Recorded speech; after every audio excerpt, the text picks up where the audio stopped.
Goosebumps is rated GB-7 because it may be too spooky for children under 7. Hey creeps, and welcome to my complete Goosebumps collection video. So over the years here on Library Macabre, I have done multiple Goosebumps collection videos. I started off like when my channel was pretty new. Well, I think my channel was like maybe 7 years old at that point, so it wasn't totally new. This is a very old channel for those of you who are new here. I've been doing this for 15 years, and over those years I've done many Goosebumps collection videos. So this is going to serve as kind of a compilation of all of those parts, but also an update. So for those of you who have seen all of my Goosebumps collection videos, don't worry, this isn't just a rehash. It is a compilation, yes, but I'm going to be interjecting multiple times throughout this video with new stuff because my Goosebumps collection has grown a lot over the past couple of years since I started this series. So that means this is going to be a very long video, creeps. So strap in, make yourself comfortable, get yourself a snack and a drink, and let's talk about some Goosebumps. In this video, I'll be talking about all of the original 62 Goosebumps books. I have first edition, first prints of most of the original Goosebumps books now. So I'll get to show you all of the little bonus features that came along with those first printings. You'll get to see what the books looked like upon their original release, which I think is really interesting. So enough rambling, let's get into the original 62 Goosebumps books. Fox Kids Library brings the most popular books to life in the most thrilling, spine-tingling series ever. Goosebumps, coming this fall to Fox Kids. Starting off, we have not a first printing. I do have a first printing of this book, and I'll show it in just a second. This is actually a reprint of Welcome to Dead House by R.L. Stine, and it is signed by Mr. Stine himself. This was given to me as a gift. So it's very cool to have the first Goosebumps book signed by R.L. Stine, but this is not a first edition. This is a much later reprint that came out recently. This is the first edition, first printing of Welcome to Dead House. A big thing I want to do with this video is kind of show you guys how to discern a first edition, a first printing, and hopefully if your hobby is collecting first printings of Goosebumps books, you won't be swindled on eBay. I should also say a first edition and a first printing are technically not the same. Any books from the original run are considered first editions. However, they aren't always first printings, which is also very important. The first printing means this is the first batch of books that was printed to go out to bookstores and book fairs. You'll find that the first printing has all of the original ads. If there were any typos in the first printing, those are all going to be intact because those are usually fixed in later printings of books. What you find with a first printing is that this is exactly as it was the day it was released back in 1992. This is the book you would have pulled off the shelf on the release day before Goosebumps was the phenomenon that it is today. So I'm going to show you right now how to tell if this is a first printing. I mean, for one, it's not going to have a number on the spine. The first like 6 Goosebumps books did not have any numbers on the spines. That was added starting with book 7, Night of the Living Dummy. And how you really tell if it is a first printing is that it's going to have a number line here on the copyright page, and it's going to say 1, 2, 3, 4, 5, 6, 7, 8, 9, 10. If it's got a 1 in the number line, that means it is a first print of this edition. Now you may see further down on the page, it says first scholastic printing, July 1992. A lot of people will assume that, oh, that means I have a first printing, a first scholastic printing. Or eBay sellers will say, oh, this is a true first printing because it says this. False. This is simply telling you that this is when the first printing came out. It came out in July 1992. Does that make any sense to you guys? I can always do a video explaining this a little bit further. I just want to make sure that you guys don't get ripped off on eBay if you're trying to collect first editions, first printings like I do. Moving on, we also have a first print of Stay Out of the Basement. This is a true first edition, first printing, no number on the spine, and it does list number 1 on the copyright page. Stay Out of the Basement is a great book, just like Welcome to Dead House is actually a lot darker and scarier than a lot of the later Goosebumps books. This one is also pretty dark, and if you really read into it, this has a lot of elements of, you know, the parents in this book being kind of in a midlife crisis. We have the father figure who is very distant. He's acting very strange. He's working all the time. He doesn't spend any time with his kids or his wife. His wife is going off to spend the weekend with her sister, I believe. So reading it now, I'm like, oh, the mom clearly needs a break from her husband and she needs to get away for a while. And here she is leaving her children with her husband, who is clearly not doing okay. There are some deeper themes there that are very subtle that I feel like are there. Some people will say, no, you're reading into it. I think they're there. It's just subtle. Next, we have a first edition, first print of Monster Blood, the third book in the Goosebumps series. Again, it is a true first print. This edition, unfortunately, is pretty rough. Like, it's very, very worn. The pages are brown and dirty and brittle. There's like bookworm bites. There's some water damage. So I'm going to replace this eventually, but I'm just really glad to have a first print. Now, I have read this book. In fact, I've read the majority of the Goosebumps books. There's only a couple that I haven't really read. This one I read many years ago as a kid, and I didn't care for it as much. It's a fine book. I just don't think, compared to the other Goosebumps books, that it really holds up quite as well. Note that I'm trying to make an effort to say Goosebumps book, and that this isn't a Goosebump book, like a singular goosebump. I noticed that in my old videos, is that I keep wanting to say this Goosebump book, it's Goosebumps book. There's an S. It's not a singular goosebump. I don't have a first print of Say Cheese and Die just yet, but this is an early printing. This is a 5th print, and it is lacking the number on the spine. All right, creeps, here's Cameron from the present day coming at you with my very first interruption to let you know that I have, in fact, gotten a first printing of Say Cheese and Die, which is the 4th book in the Goosebumps series. So it is a first print. The number there is not on the spine, and then also on the copyright page, we've got that full number line that tells you that this is a first print. It's in pretty good shape. It's got some wear and tear, some little dents down here, so I would still like to eventually get a copy that doesn't have some of that edge wear, but still, very nice copy.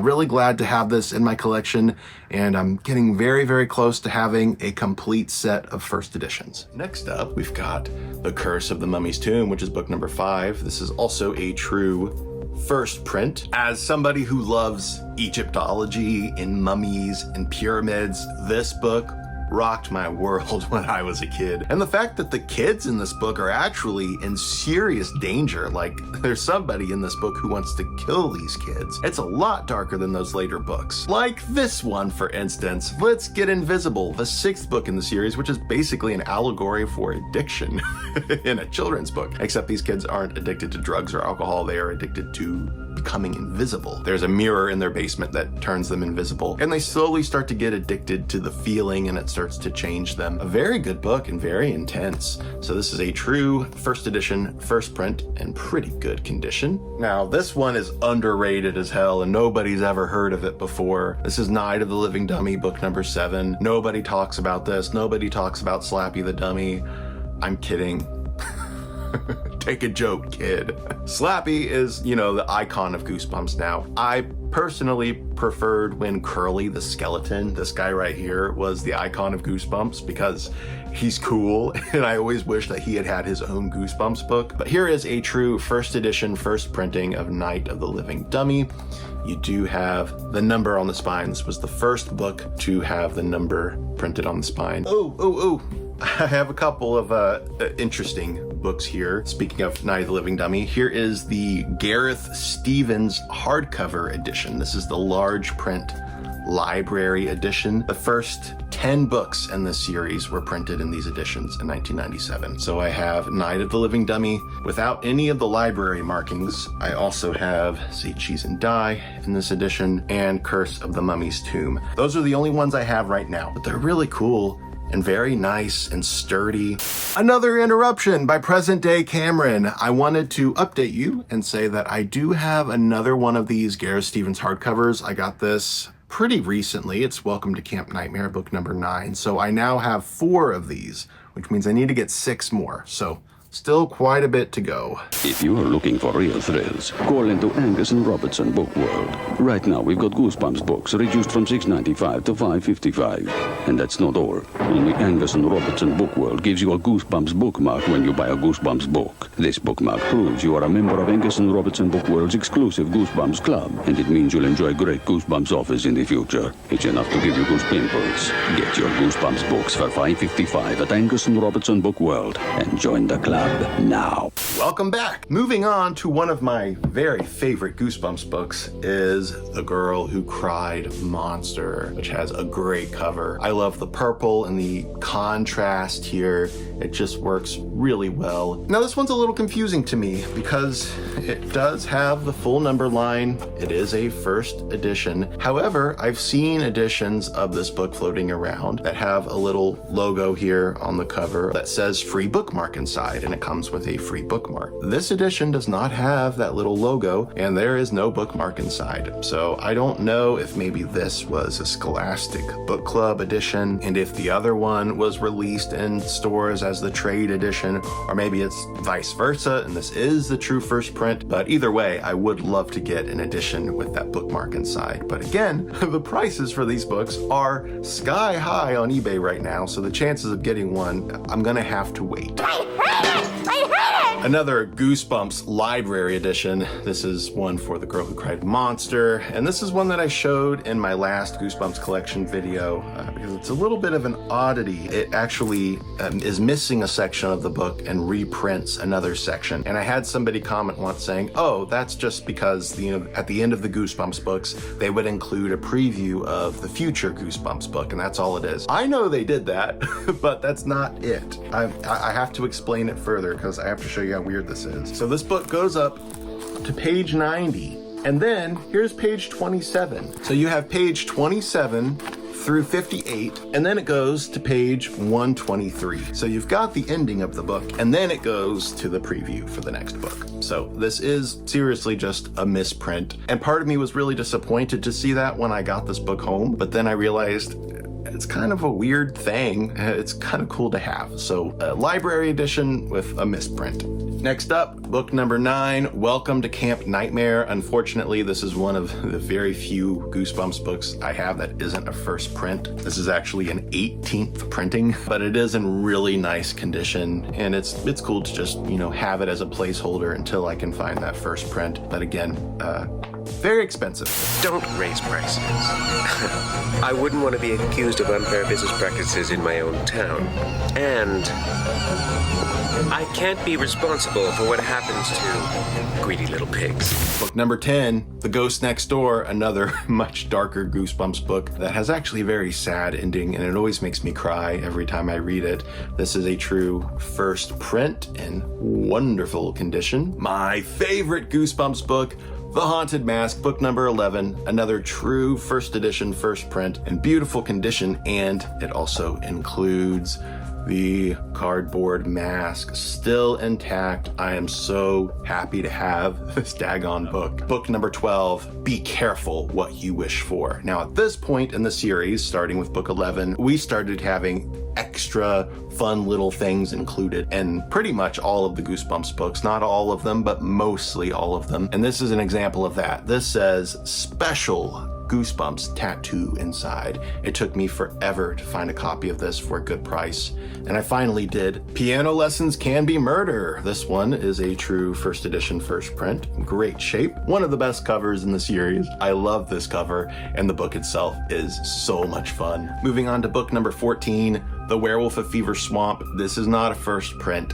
I really want one because the first print came with a calendar inside, a little fold-up calendar, and you can find it on eBay. It's not necessarily rare. There are a lot of copies that pop up all the time, like every other day there's a new one going up for sale, but it's always expensive. It's always like $40, $50, $60. You Can't Scare Me, book number 15, which didn't come with anything special, but it is a true first edition, first print. A really good cover. The book itself is fine. I do feel this one's a little bit boring and not much really happens until the very end of the book. It's not scary. It's true. You Can't Scare Me. One Day at Horrorland, another true first edition, first print. So shiny and pretty. And look at that cover art.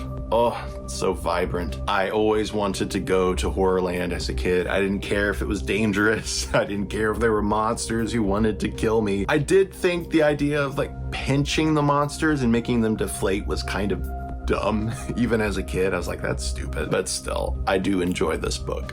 Why I'm Afraid of Bees. Another one that's kind of funny, honestly.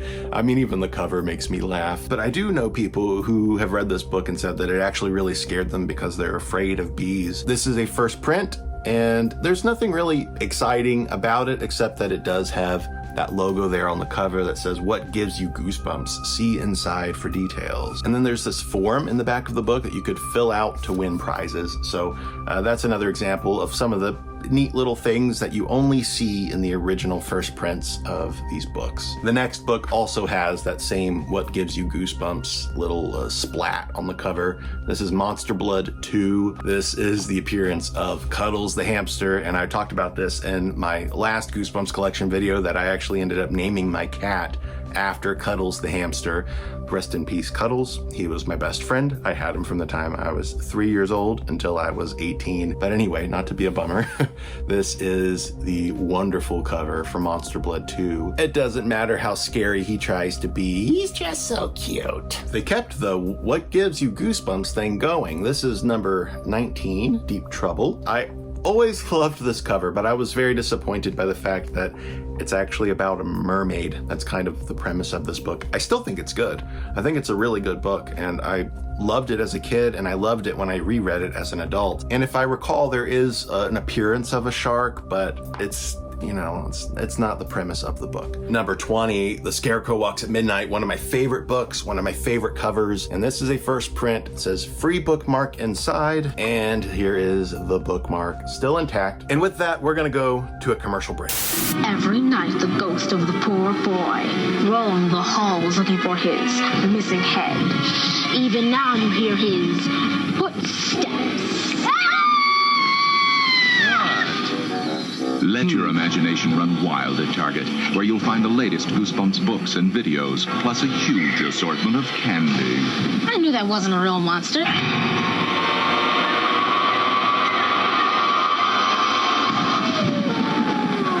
Hey creeps, welcome back. I don't have a first print of Ghost Beach. This is one of my favorite books, which is why I have a t-shirt. I just think that's some of the best cover art because I love graveyards so much, and I like the idea of like this graveyard beside the beach. Present day Cameron again, coming at you with another replacement. So I finally got a first printing of Ghost Beach. It's nothing too special. There's nothing interesting about it. There's no stickers, there's no bookmarks, nothing too crazy. It looks identical to the other copy that I had, but it is a first print. It's got the full number line on the copyright page.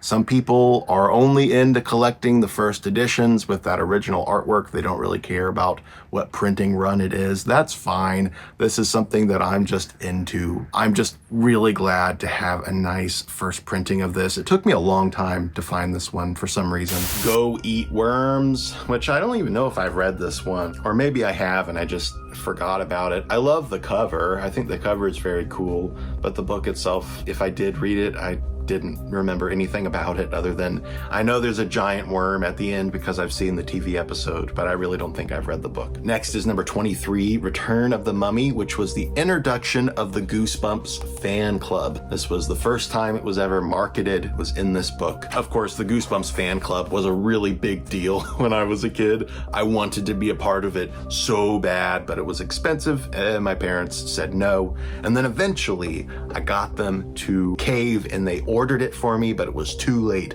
The Goosebumps fan club was no more, and all they did was send me like a photograph of R.L. Stine and a letter saying, "We're sorry, we don't do that anymore." And I was so sad. I was very close to being part of the Goosebumps fan club, but it just did not pan out. I finally got a first print of Phantom of the Auditorium, which is another beautiful copy. Attack of the Mutant. As a kid, I went through a phase where I was really into comic books. Like I wanted to collect comic books. And I read this and was like, oh my God, this is me. I was really, really into this book for a time. And now, reading it as an adult, I think it's kind of cheesy and silly, which I know is the intent because a lot of those comic books were really silly and cheesy. But in terms of it fitting into the Goosebumps canon, I feel it's just a little bit off. But it does have a pretty stellar cover, and I like just this pink and green building in the background. It's kind of weird. Oh, I forgot to show these. We have Why I'm Afraid of Bees, which is the 2nd edition reprint, and Ghost Beach, another reprint. These are first prints of the 2nd editions. I don't think I'm ever really going to collect these editions. I'm perfectly fine just having the originals. Hello, present day Cameron, coming in for just a little footnote. I said I wasn't going to collect these reprint editions. And I wasn't at the time, but guess what?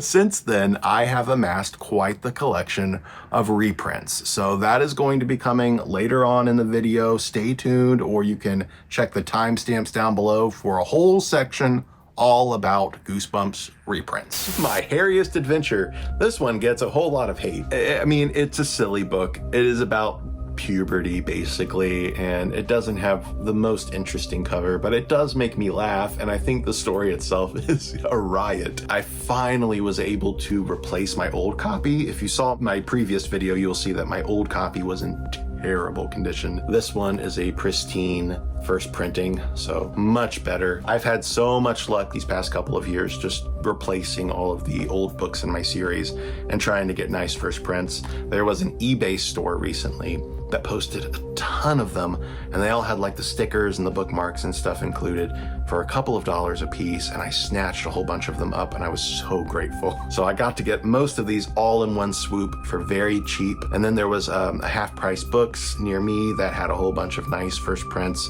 that I was able to get. My collection's a lot better than it was in my last video. Next up is A Night in Terror Tower, which is book 27, another one of my favorite books. This one is just so intense. The TV episode is also very weird and existential and creepy. Just that feeling of not knowing who you are or where you are, and not having your parents anywhere around, and you're just alone, and you don't know what's happening around you, and you're being chased and pursued relentlessly. The person that's after them, this executioner, wants to kill them, like wants to execute them.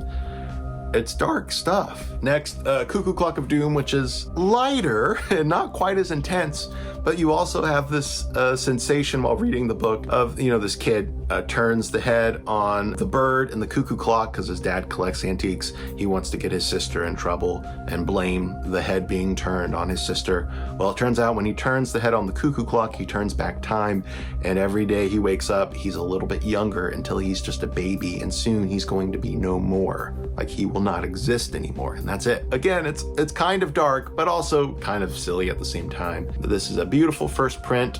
In my last video, I had a copy that had scribbles, like pen scribbles, all over the cover, thanks to my sister who was a baby at the time. So, Taylor, I forgive you.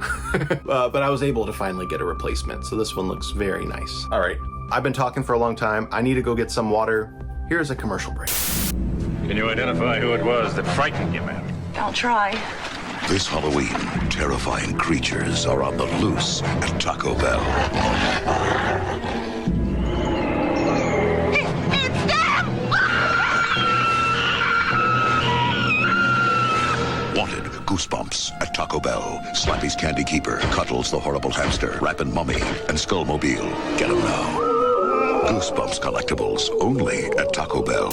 And we're back with book number 29 in the series, Monster Blood 3. And of course, we are keeping with the tradition of having Converse sneakers on all of the covers because Tim Jacobus, the artist, loved Converse sneakers. In this one, I believe Evan is back and he eats the monster blood and becomes big. I actually have not read this one, so this one's kind of a blind spot for me. It came from beneath the sink, which is about a mutant sponge. It's actually not a sponge, it's called a gruel. Anyway, it's supposed to look like a sponge and it's under the sink, so they think it's a sponge. It's such a silly book, but goodness gracious me, look at that beautiful cover. We also have the return of Slappy. Took kind of a long time. This is book 31 in the series, so that's quite a lot of books to go without any Slappy. This one, to me, is better than the first Night of the Living Dummy book. I really like this one. I also have this weird thin edition of Night of the Living Dummy 2, which I talked about in my last collector's video. Somebody in the comments said that they think this is actually a bootleg. like maybe somebody printed this and sold it for real cheap. So, might be a bootleg. That's a no-no. Don't do that. Cameron from the future here, and sorry for the bad lighting and the messy hair. I've been editing all day and pulling my hair out. I actually have a little bit more news about this mystery book, this supposed bootleg. It's not a bootleg. It is a book club edition. I was recently given this as a gift, which is a Scholastic Book Club pack. This would have been something you got either from the Scholastic Book Fairs or the book orders. It's just a mix of posters and activity books, and it also came with a copy of Say Cheese and Die Again, and look at this. It's super thin, and it's got no barcode on the back. It looks exactly like that copy of Night of the Living Dummy 2. So there you have it. That copy actually came in a set probably just like this one from the Scholastic Book Orders, and they just made the paper a lot thinner in order to cut costs. So, mystery solved. I also have 2 editions of the next book in the series, which is 32, The Barking Ghost. I have a true first edition first print that does still have the free terrifying tattoo included, which is right here. And then I have this really nice book club edition, which, as you can see, it doesn't have a barcode. And inside, there is no tattoo, but there is this very neat fold out. It says, "Get Goosebumps all summer long," and it basically shows you all of the different Goosebumps books that were going to come out during that summer in 1994 or 95, whenever this book came out. This advertisement is only available in this book club edition of The Barking Ghost. The Horror at Camp Jelly Jam. This one was another that I got from that eBay store, and they sold it to me for like $2, and I couldn't believe it because this still has the decal inside. I'm gonna unfold it for you really quick. I believe this decal was to promote Tales to Give You Goosebumps, because that's the cover. Again, you don't need to spend a ton of money on eBay to get these books. Just be patient and keep an eye out. Set alerts on eBay, go to Half Price Books, anything that you can to try to find these books. Just keep an eye out and don't jump at the first one you see on eBay and spend a bunch of money. It's not necessary. Here we have Revenge of the Lawn Gnomes, and this is another one I got from that eBay store. It has the glow-in-the-dark sticker inside, which features Ghost Beach, and this is actually for like a light switch. You know, it's a light switch cover. I've read this a couple of times. I've also listened to the audiobook, you know, the cassette tape. I actually just recently listened to that while on a drive. It's very goofy and cartoony and more of a comedic Goosebumps book. It's pretty funny. A Shocker on Shock Street, which is about a horror movie theme park. So a little bit like Horrorland, but not quite. This is more like based around horror movies. Reading it as a kid, I also wanted to go to this theme park. 36, the sequel to the Haunted Mask 2, which I think is a pretty solid sequel. It's not quite as good as the first book by any means, but I do like that we have all of the characters come back. You know, it's following a different character, Steve, who was one of the bullies from the first book, but you also have Carly Beth and Sabrina. You get to see how far along Carly Beth has come as a character. She's not the fearful character she once was. She's pretty tough now. I think it was a really good way to kind of bring back the characters and the story. The Headless Ghost, which is another one of my favorite covers. I love the blues here and the purples, and again the border that they chose. Is it just me, or do the colors kind of match what's going on here in my library? That's kind of spooky. The Abominable Abominable Snowman of Pasadena. I always have to do that twice. I've actually not read this one, so there's nothing I can really say about it. But there is a picture of me at my 5th birthday party where it was Goosebumps themed, and I have a copy of this book sitting in front of me. So originally I got this as a gift for my 5th birthday. I've since got a nicer first edition, first print of it, so this one's in really good shape. But I love those pictures of me at my 5th birthday party with all of the Goosebumps stuff. I wish I still had some of that stuff, but sadly I don't. How I Got My Shrunken Head, another one of my favorite covers, the greens.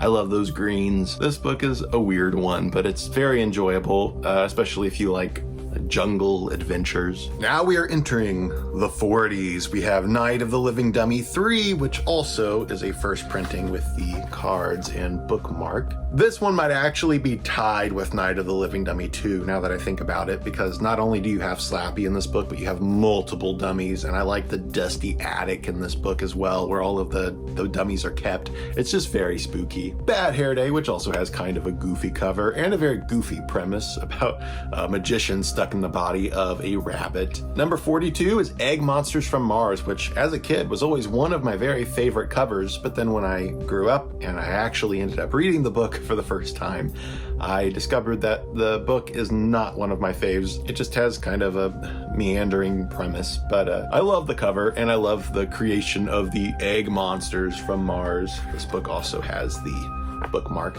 and cards intact. I remember loving this one as a kid. This is Beast from the East, which has a wonderful cover, and this one is also very different from the other Goosebumps books and doesn't feel like your traditional Goosebumps, but at the same time, it's got this very interesting premise. It's more of a fantasy story. And while this also does have your traditional, twist ending, the ending for this, while funny, also feels very, very dark at the same time, because it's clear these kids aren't gonna make it out of the situation after all of their efforts. Say Cheese and Die again, which I do have a first printing of, but sadly, there's no bookmark, no cards. However, there are copies on eBay right now that look really good, and they're not too expensive. Another interruption, because we do have a very exciting find here. This is Goosebumps number 44, Say Cheese and Die again. This is the first printing, and yes, it does have the bookmark and the trading cards inside. It's still not in the best condition ever. There is some water damage, unfortunately, and a little bit of spine creasing.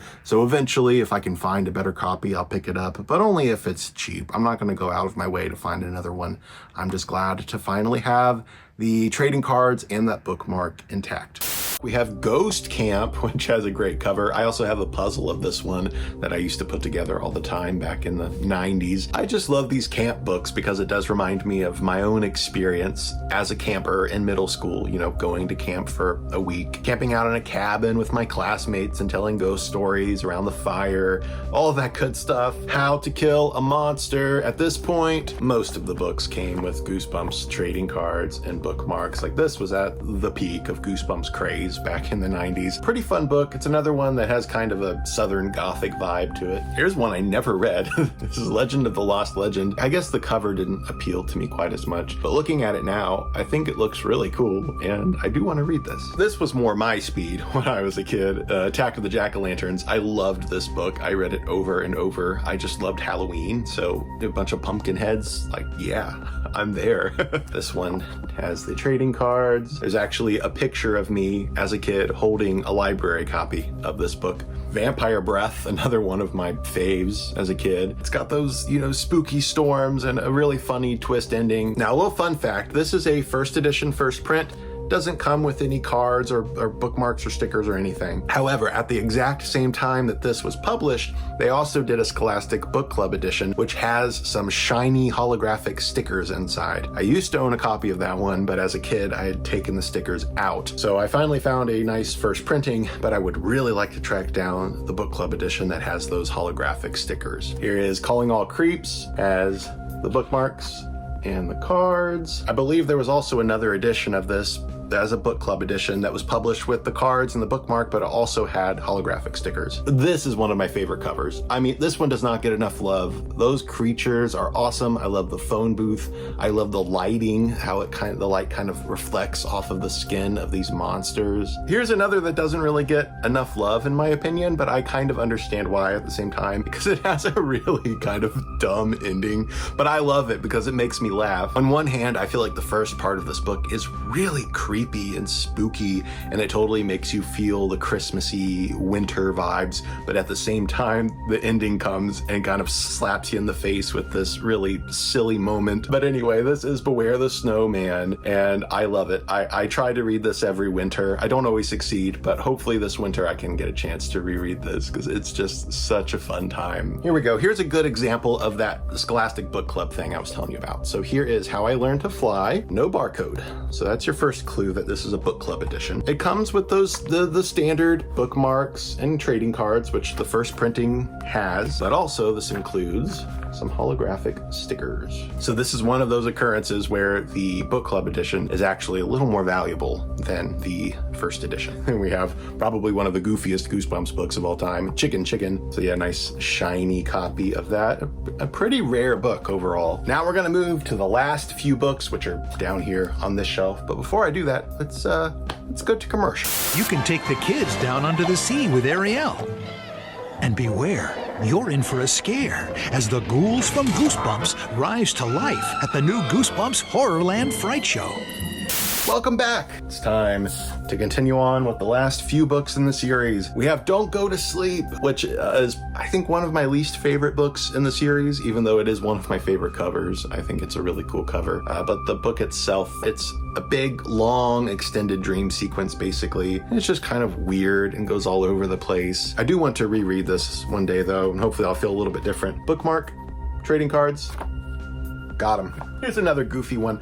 The later books are all pretty goofy, very cartoony, not as dark as the earlier books, but I still enjoy these because, I mean, I was a kid when these were coming out, so these are all very nostalgic to me. And this is one of my favorites. It's about a haunted typewriter, actually, and whatever this kid writes about, it ends up coming true. So he writes about the blob that ate everyone, and it ends up coming true. You know, I'm a writer. I have a couple of books out. You can find them on Amazon, links down below. So as a kid, reading about a kid who also wanted to be a writer, I was all into it. It's a very goofy book, so don't go into this expecting anything too serious, but I do enjoy the writing angle of the book. Going back to camp, we have The Curse of Camp Cold Lake, another favorite cover that is actually genuinely freaky to me. Those eyes seem to follow you wherever you go. I really don't know how Tim Jacobus does it. He's just a master. The book itself is in pretty decent condition, but I am a little bummed because the trading cards are loose. The bookmark isn't, but the trading cards came loose. Back to the goofiness, we have My Best Friend is Invisible, which is probably the goofiest cover of all time. This is a pretty fun book about a kid who, his imaginary friend isn't so imaginary. These later books in the series do become increasingly rarer and hard to find, especially in good condition for some reason, but I was very lucky to find a nice pristine copy. Though there's this sticker that I need to get off, and I'm a little worried about it because some of these stickers in the past have been very tricky. If you have any trouble getting stickers off your books, I would recommend using a hairdryer first and letting it sit there for about 20 to 30 seconds, and then slowly peeling it off. If there's any residue left, I would recommend Goo Gone or maybe even just some cooking oil. But be very careful because sometimes the stickers want to peel off the gloss, and that's no fun. Deep Trouble 2. We're returning to Deep Trouble after like 40 books. This one is in pretty nice shape. It does have a little bit of a crease here, but overall, it's a good copy. It does have the trading cards and the bookmark intact. Here's one that I still need a replacement of. I've had this copy since I was a kid. The Haunted School. It's just a very rare book, and it's hard to get for a good price on eBay because of these frickin' resellers. I hate it! My copy is a first print, but it's not in good shape. Like the spine is taped up. I don't know if you can see. Another update from Present Day Cameron. We do have a really nice first edition of The Haunted School, number 59. I recently got this to replace my other one. It is in great condition. Still not perfect, but much better condition than my last copy. So let's go back to your regular scheduled programming. Werewolf Skin, which is very hard to find, especially with the werewolf mask intact. So I had a copy of this book as a kid. I got it for Christmas. I ripped the mask out right away. I've regretted it ever since. Well, anyway, for about 25 years, I've been looking for a copy of this book that still has the mask, and I finally found one at Half Price Books. So it's got the mask intact. Unfortunately, someone about ripped the cover off of this book, and there's also a big chunk missing here. So instead of ripping the mask out, they decided to try to rip the cover off, I guess. So I'm still in the market for one of these ones as well, because I'd like to get a pristine copy, but at least the mask is there. I Live in Your Basement. I remember as a kid coming home from school and my grandma was there. She was babysitting me that day, me and my siblings. And she would often tell me to go pick out a book after school and she would read it to me. And my grandma did not like horror. She would read me Goosebumps sometimes, but she was not a fan, but I would often still pick them out because I loved Goosebumps. This one is actually really weird and trippy and very gory. So she started reading me this book and she was like, I can't read this to you. I think after this, she continued to feel like these books were contributing to me being the delinquent that I wasn't. Because I was a very well-behaved kid. I did everything I was told. So oops. I thought I was safe because it's a Goosebumps book, but I guess not. Now it has been over 20 years since I've read that book, probably close to 25 years. So maybe it's not as goopy and gross as I remember it being, but at the time, it felt pretty out there. And last, but definitely not least, one of the rarest Goosebumps books ever, the very last book in the series, number 62, Monster Blood 4. This is my pristine first print. I don't think there was more than one printing of this book to begin with, so that's why it's so rare. It's just because there just aren't as many copies of this book in existence, so you have to try to track it down. I have read this one, even though I've not read Monster Blood 3. It's not the best way to end the Goosebumps series, but I love this cover. And I especially love this guy here, who's got his mouth on the faucet of the shower, and he's just filling up with water. I think that's so funny. We also have our bookmark trading cards, including a sneak peek of Goosebumps Series 2000, which is the one that came right after this.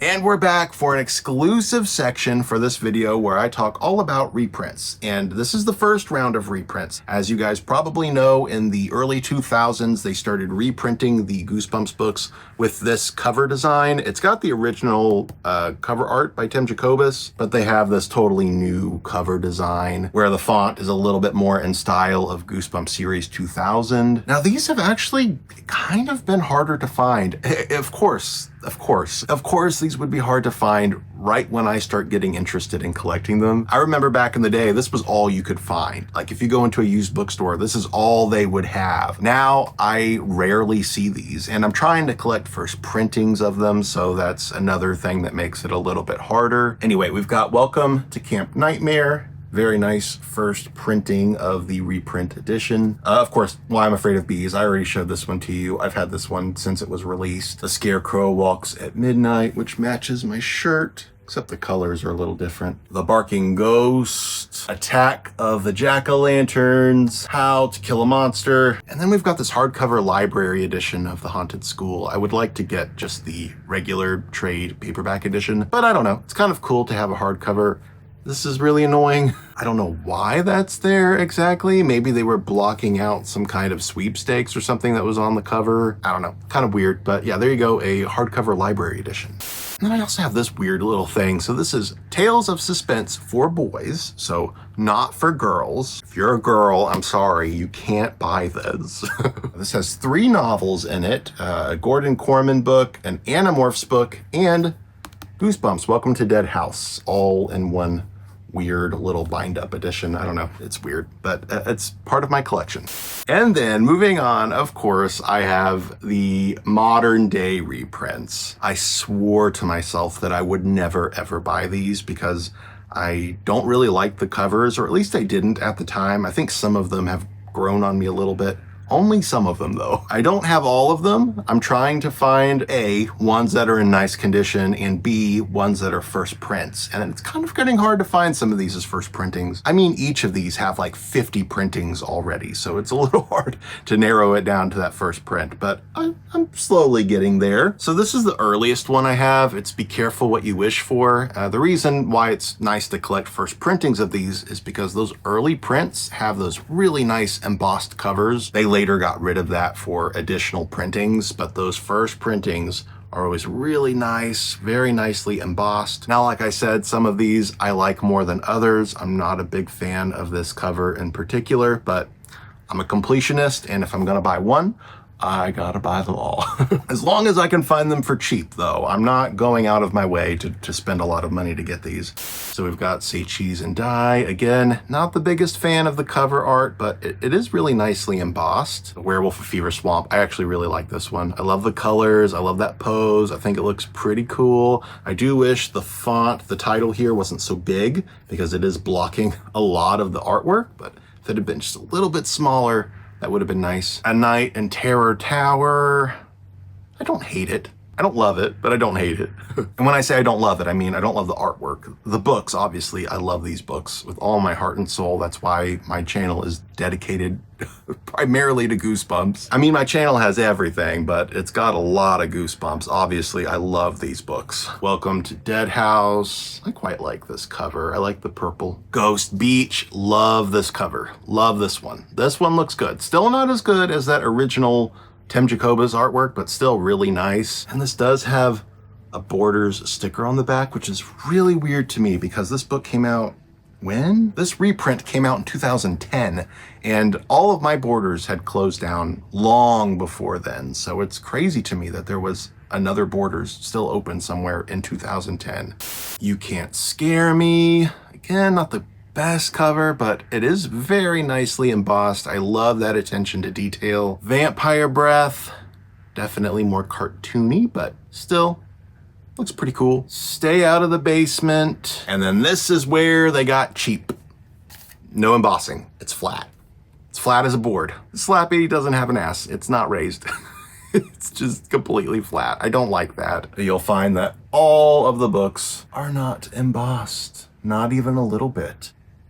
I don't like it. I don't like that cover. This one's pretty cool. I do like Haunted Mask 2. Bride of the Living Dummy is pretty fun. And actually now for these most recent reprints, they've gotten rid of the old artist and they've gone back to Tim Jacobus's artwork. So they really can't decide what they're doing with these. They kept the layout, as you can see, with this new font, the new logo, but it's got Tim Jacobus's artwork on it. I don't know. I wish that they had stuck with the reprint artist. I can't believe I'm saying this. I don't know. I'm happy for Tim Jacobus, but I do feel kind of bad for the other artist, even though I wasn't crazy about the new artwork in a lot of ways.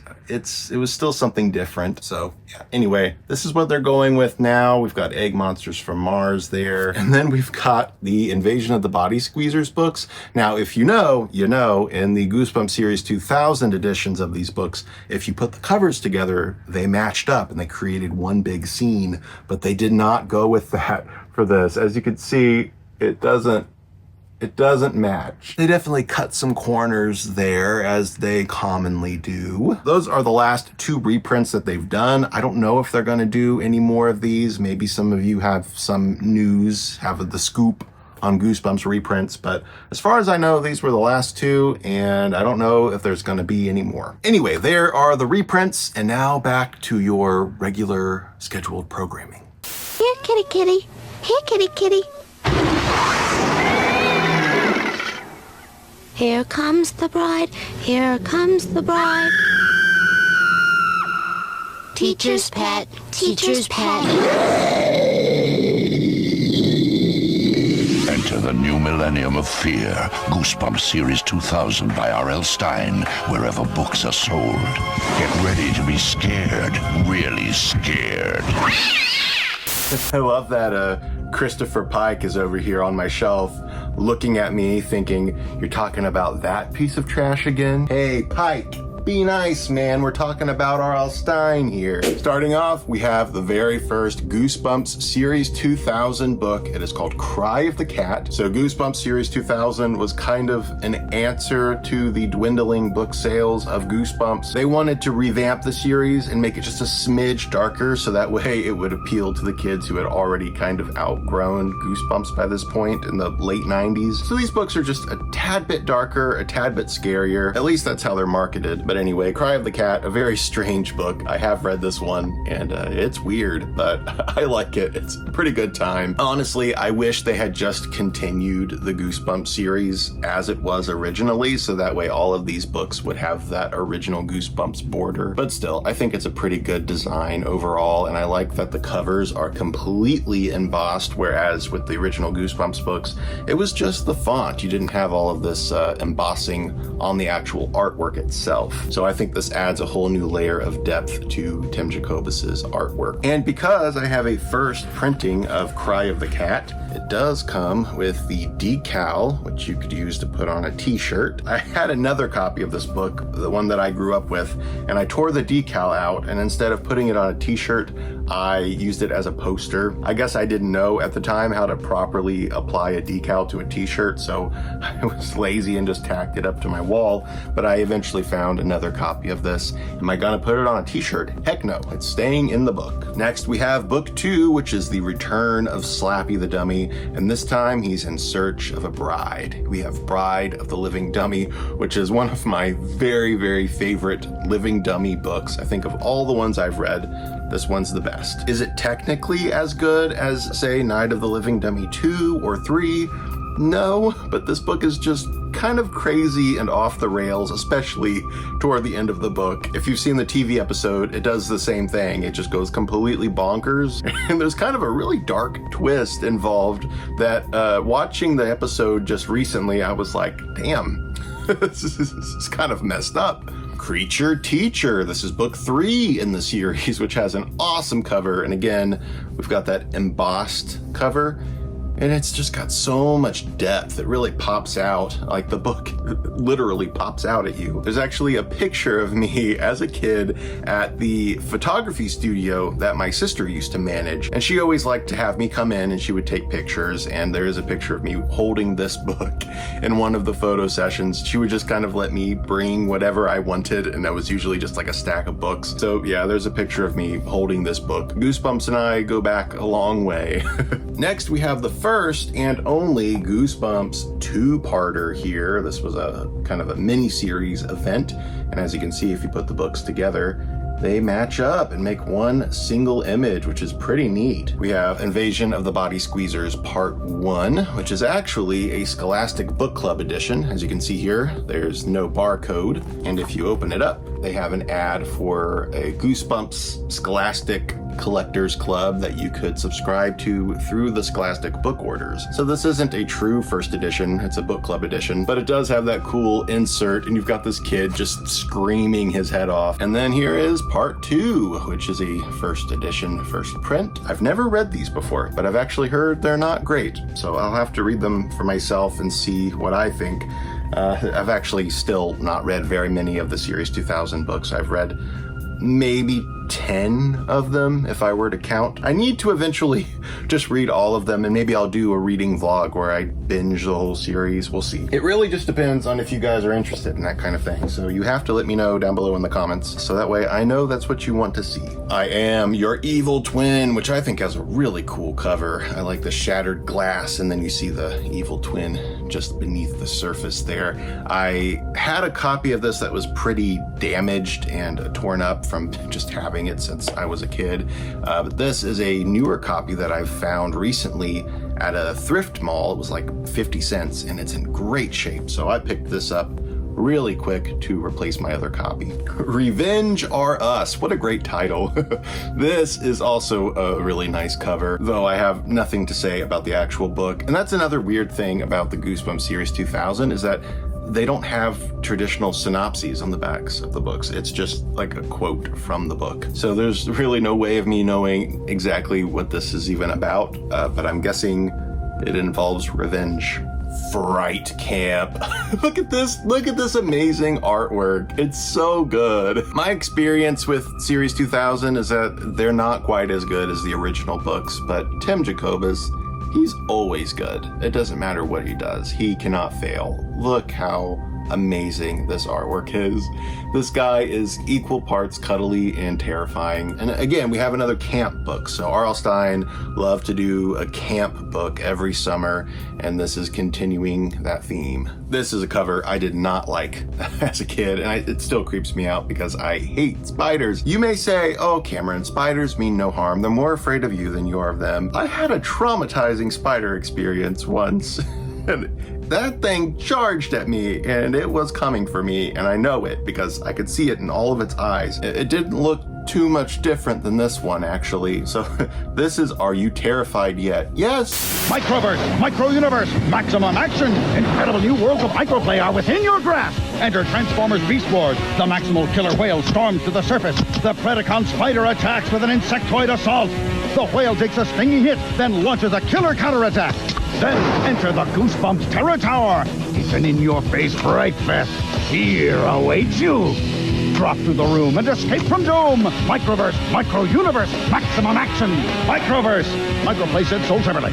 Headless Halloween, which has probably my favorite cover of the Goosebumps Series 2000 books. I have read this one, and I remember it being pretty strange, but I would like to reread it eventually. I need to get a new copy of this one because I was not very kind to this book as a kid. Here's another one that I have read, and I remember it being pretty strange. I mean, I like strange, but for Goosebumps, it was just kind of weird. Attack of the Graveyard Ghouls, and this is another favorite cover. I love how gory it is. Like, this guy's eyeball is drooping out of his socket. These zombies look so decayed.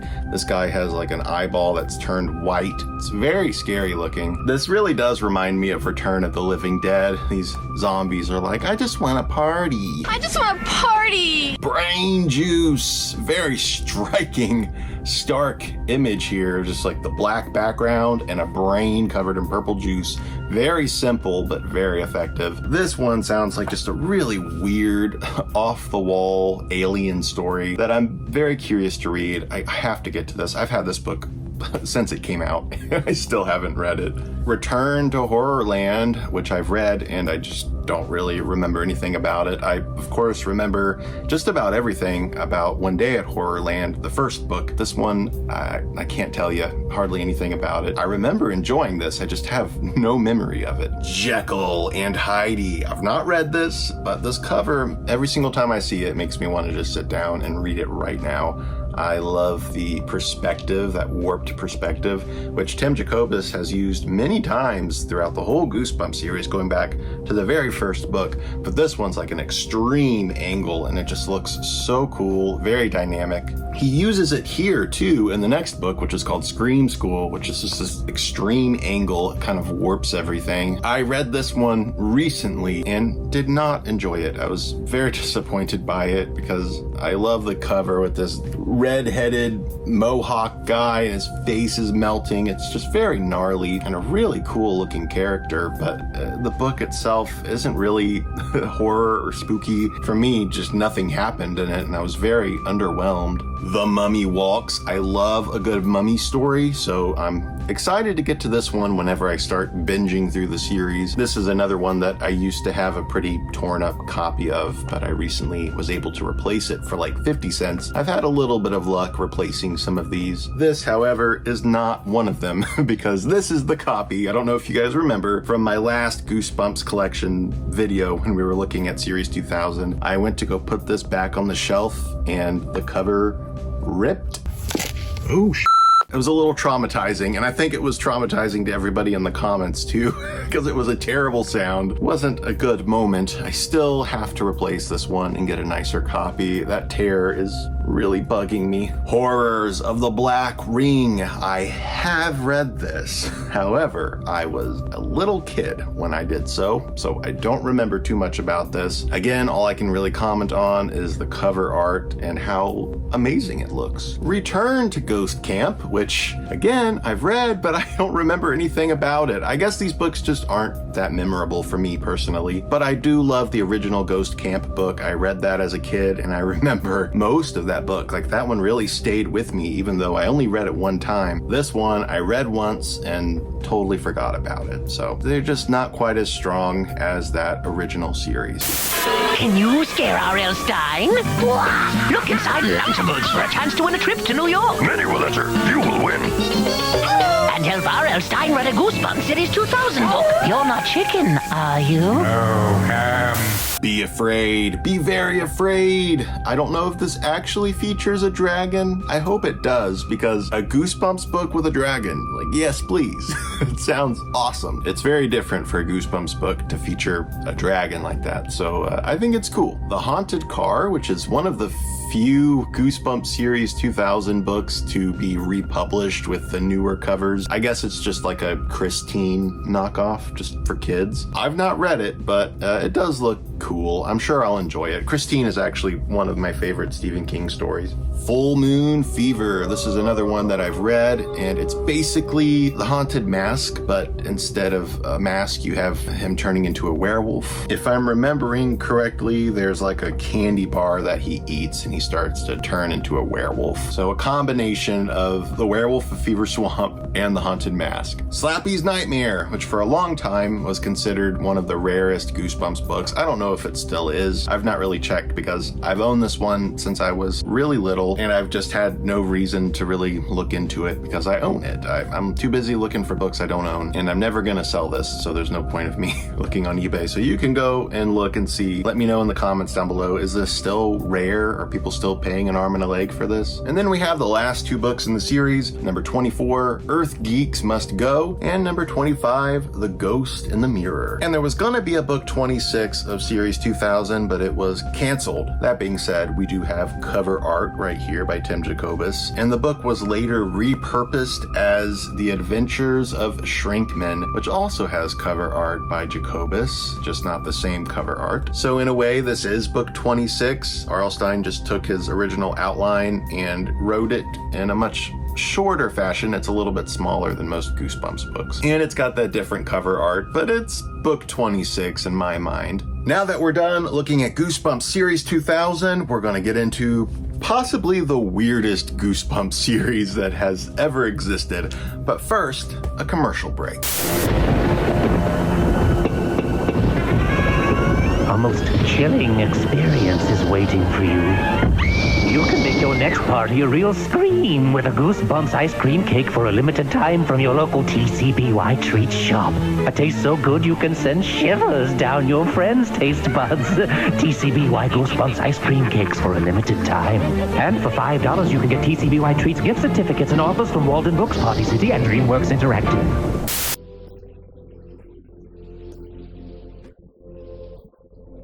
Welcome back. It's time to look at all 18 books in the Goosebumps Presents series. Goosebumps Presents is a series of TV tie-in books. So basically what they did was they took the original Goosebumps books, they adapted them into TV episodes, which the TV episodes were very faithful in spirit to the books, and some of them were pretty much direct adaptations, but others were pretty different in a lot of ways. And then for the Goosebumps Presents series, they took those episodes and made a novelization of them, but also changed a lot of things. So a lot of these novelizations are very different from the TV episodes and from the original books. And then they gave them these new covers featuring pictures from the episodes. There are still images from each episode in the middle of the books. I don't know why they did this. I don't know why they didn't just take the original Goosebumps books by R.L. Stine and just make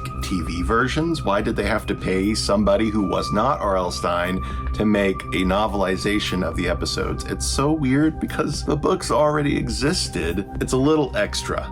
But I love these books. I love the TV images. I love the fact that we have like alternate versions of these books. It's cool. So here we have the first one, which is The Girl Who Cried Monster. A really good episode with a very gnarly monster. Next is book 2, The Cuckoo Clock of Doom. As a kid, I would always read the original books, and then I would watch the TV episodes, and then I would read the books that were based off the TV episodes. Now, it has been a long time since I've done that. I was a kid when I read these books, so I would eventually like to reread these too and just see how strange they are, because I remember them being pretty weird, but I know I would notice a lot more about these now that I'm an adult. Welcome to Camp Nightmare, which was a two-parter that is still the same size as all of the other Presents books. This is, I think, the only one I have that isn't a first printing. Return of the Mummy, Night of the Living Dummy 2, which I wanted so bad as a kid, but I couldn't get my hands on it. I was never able to find it anywhere. So eventually I had my dad order a used copy for me off of Amazon. At this point, I was already in 5th grade, so Goosebumps had kind of come and gone by that point, but I was still really into it, and I wanted this book so bad, and I was thrilled when I finally got a copy. Though I do remember after my dad ordered this for me, I waited like 2 months for it to come in. Every single day, my stepdad would come home from work and check the mail, and I'd be like, is it here? Did it come? Are there any packages for me? Every day for like 2 months, and he started to get really aggravated with me about it, and then finally he ended up pulling the book out and being like, here, it came. So in the back of my head, I was like, you've had this book all along. You just wanted to teach me how to be patient and wait for it.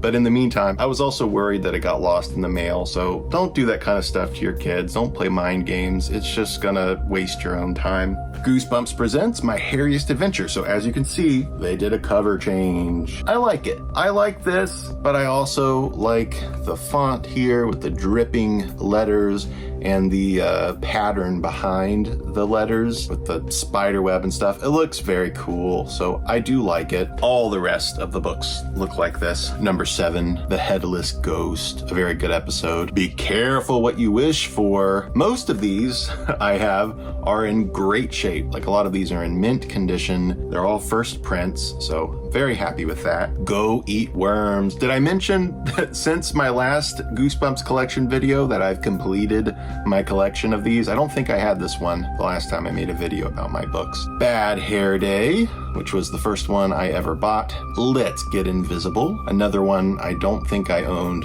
the last time I made a video about these. Attack of the Mutant, Ghost Beach, this one I also just recently got. Another thing I noticed, even though the books are super short, the font is so big. It's huge. I'm kind of wondering if maybe they created this Presents series to kind of be something for a slightly younger audience, like 3rd and 4th grade, because this does kind of look like, you know, Magic Treehouse level reading to me. So maybe it's for a younger audience. You Can't Scare Me, which if you have seen Harriet the Spy, you would know that this is Marion Hawthorne, the most evil character that has ever existed. If you've seen the movie, you know. Attack of the Jack-o'-lanterns, which this is actually the copy I've had since I was very little, and it's pretty worse for wear. The spine you can't really see, but it's all taped up. Eventually, I would love to get a replacement copy of this, but it's rare and very expensive. I hate it! Calling All Creeps. As you can see, they changed the design of the creeps. On the original book cover, the creeps are purple. They're almost like purple dinosaurs. They look so cool. In the episode, they look pretty much the same, but they're like yellow. They're just not quite as cool looking, but they're fine. And the final book of Goosebumps Presents is Revenge of the Lawn Gnomes, another book that is considered the rarest of all Goosebumps books. So I'm very lucky to have this and that I didn't have to spend a ton of money. I got this at Half Price Books for hardly any money whatsoever.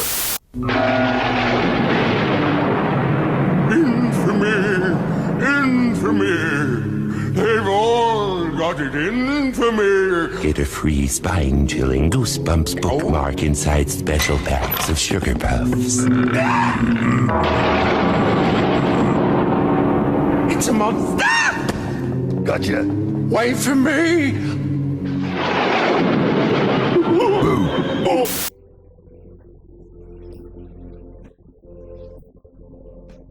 Reader beware, you choose the scare. Let's talk about Give Yourself Goosebumps. Give Yourself Goosebumps, where you choose from 20 different scary endings. This is the series where you have your main story, but then you get to choose your way through it and decide how it's gonna end. These were sometimes very easy to read through. You could read through all of the different paths pretty easily if you just kind of kept a notebook and kept track. Others are really hard. So with that being said, I've not like read a lot of these all the way through. I've, tried my hand at some of these books, but I can't really say that I've read all of them straight through. So we're not really going to be talking about the meat of these books. We're just going to be showing off my collection, which is almost complete. So everybody's been requesting this updated Give Yourself Goosebumps video for a while. And the reason I've not made it yet is because I've been waiting to try to complete my whole collection.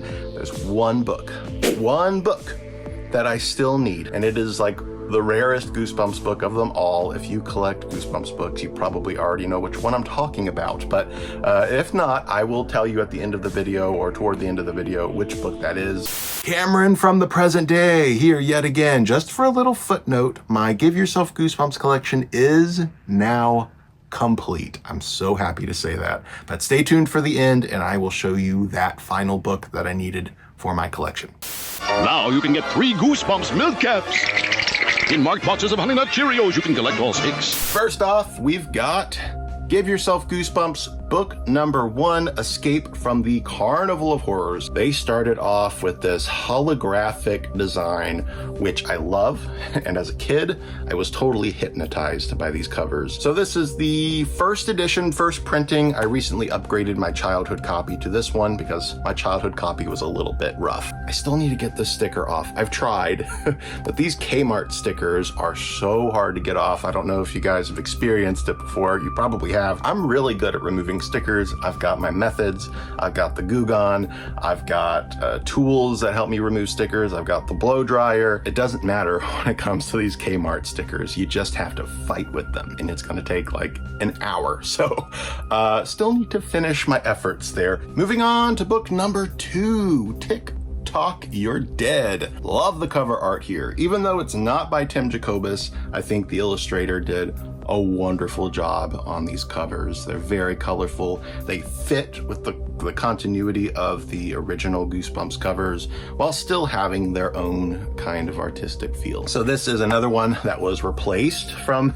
my past Goosebumps collection videos. I had my childhood copy before. This is a newer first printing that I recently got. It's in pretty good shape. I don't remember anything about this book, so sorry. I know I read it, but I just don't remember anything about it. You have to keep in mind, a lot of these books I read when I was 8, 9, 10 years old, and I'm 31 now. My memory is not reliable. Anyway, Trapped in Batwing Hall. This is book number 3. I have very fond memories of this book because I remember it was around the time when my parents were getting divorced. So yeah, fond memories, there you go. But we were about to move out of the old house and move into our new home. We were like in the process of moving things over, and my mom and I saw a yard sale. So we stopped by this yard sale together and I found a copy of Trapped in Batwing Hall. And at the time, it was a time full of change and chaos, and finding this book at the yard sale was like a sign of hope in a storm. And I remember grabbing a hold of this and being so happy and going to the old house that we were moving out of. There was a tree in the front yard. So I remember sitting under this tree and reading my brand new Goosebumps book. So it was kind of a nice way to say goodbye to the old house and move into the new one. And this book kind of marks that for me. I know it sounds weird, but it does. By the way, you're gonna hear about my childhood memories a lot through this video. I'm a very nostalgic person. I have stories attached to a lot of the books and things that I own. And I think that's why I love these old childhood books so much, is that I can pick up any random copy of a book I had when I was a kid, and I get these flashes in my head of these happier times. Even if it's a book I disliked, I still think, oh, well, I picked this book up when I was reading by the pool one day, and I may not have liked the book, but I enjoyed my time reading it. We're gonna move on to book number 4. I'm only 4 books into this video. What's going on? The Deadly Experiments of Dr. Eek. Definitely did not read this one as a kid. Speaking of, I've got another sticker on the back cover that I would like to try to get off, but it looks like it's gonna be a challenge. Now you can collect points on special packs of Kraft Peanut Butter and Kraft Dinner Mac and Cheese for Goosebumps scary stuff. Like gurgling Goosebumps. Or the Goosebumps Screamer, frightening freaky faces. Or the hideous bright light. Wait till you get your hands on these!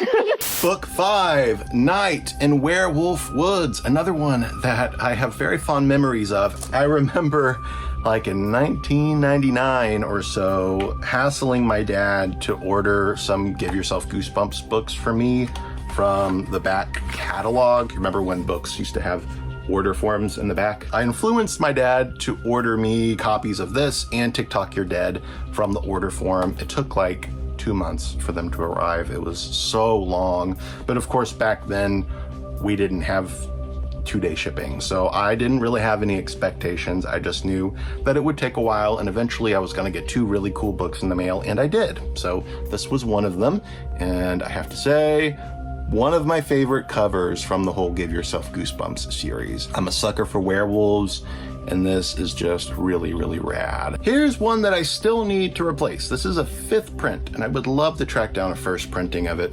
But in the meantime, it's a very nice, like minty copy. So this is Beware of the Purple Peanut Butter, one of my favorite titles. I finally found a very, very nice 1st printing copy of number 7, Under the Magician's Spell. It's gorgeous, just brand new. It looks like it was taken off the store shelf yesterday. Next is a Cameron original childhood copy, number 8, Curse of the Creeping Coffin. This actually might be my favorite cover of the series because it's got some of my favorite things. We've got skeletons. My own book, Autumn Crow and Autumn Crow High, Fresh Hell, both have skeletons on the cover. It's because I love skeletons. We've got a creepy coffin. We've got a cemetery. Some of my favorite things. So yeah, this might actually be my favorite. Another Cameron original copy, number 9, Knight and Screaming Armor. This is one that I definitely will replace at some point just because you can't really see it on camera, but it's very worn and it's got some water damage. Really nice cover on that one. These earlier Give Yourself Goosebumps books had so much atmosphere. It feels like a Hammer horror movie or something. It's really, really cool. Diary of a Mad Mummy, book number 10. I showed this in another one of my Goosebumps collection videos, and somebody commented saying that they were watching it on their TV in their living room, and their little kid thought I had said Diarrhea Mad Mummy. I always think of that now whenever I pick up this book. I recently got a nice copy of this one, so this one is super pretty. Nice 1st printing. Very, very shiny. I'm crazy about the holographic shit. I love it so much. This is another recent replacement. My old copy of this one had pages falling out. And as a kid, I had stapled those pages together and like shoved them into the book so they were still falling out. And ever since then, I've been trying to find a nice replacement for cheap. And I finally did on eBay. I got this in maybe a couple weeks ago. So this is number 11, Deep in the Jungle of Doom. It's a much, much nicer copy with no pages falling out. It's a nice tight binding. Oh, yeah. And this one has one of my fave covers. I keep saying that. I don't know. I like all of them. Welcome to the Wicked Wax Museum. Look at that. It's amazing. It's such a great cover. This reminds me of Vampira. Here's another one that I just replaced a couple weeks ago. My old copy, super wavy. I don't know what had happened to it, but something had happened to where it got crushed, or maybe there was some kind of moisture damage that kind of made the book all warped. This one is beautiful. Found it at a half-price books for $1.99, which rarely happens these days for Goosebumps books. I love that the hologram in the back also has this eye design that kind of matches the eyes of the genie. All right, so that is the end of shelf number 1. We're gonna move on down to shelf number 2 of the Give Yourself Goosebumps books, but first, we're gonna go to a commercial break.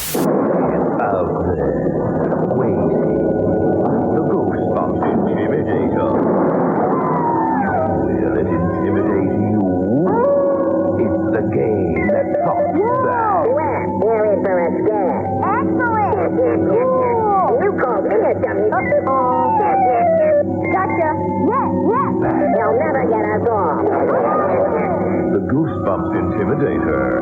Is it really just a game? Welcome back. We have a very beautiful minty copy of book number 14, The Creepy Creations of Professor Shock. I had a trashed copy of this as a kid. Ever since then, I've wanted to replace it, and I did just recently get a new copy of this. Look how beautiful. It's like a night and day difference compared to my other one. Perhaps one of the goofiest covers in the entire Goosebumps series. We've got number 15, Please Don't Feed the vampire with this adorable vampire poodle, which does make an appearance in the Goosebumps movie, which I think is one of the better parts of the Goosebumps movie. I wasn't a huge fan of the Goosebumps movie just because I felt like it was more of a comedy, like a family comedy, than it was like a spooky family movie. I wanted something that was like a nice balance between scary and humor, but I feel like it just went pure silly and didn't really have any of the spookiness that I was hoping for. And then I think the newest Goosebumps show, the Disney Plus one, went way too spooky and not family friendly enough. That needs to be a fine balance. I don't need a PG-13 rated Goosebumps series. R.L. Stine figured out the formula with his books.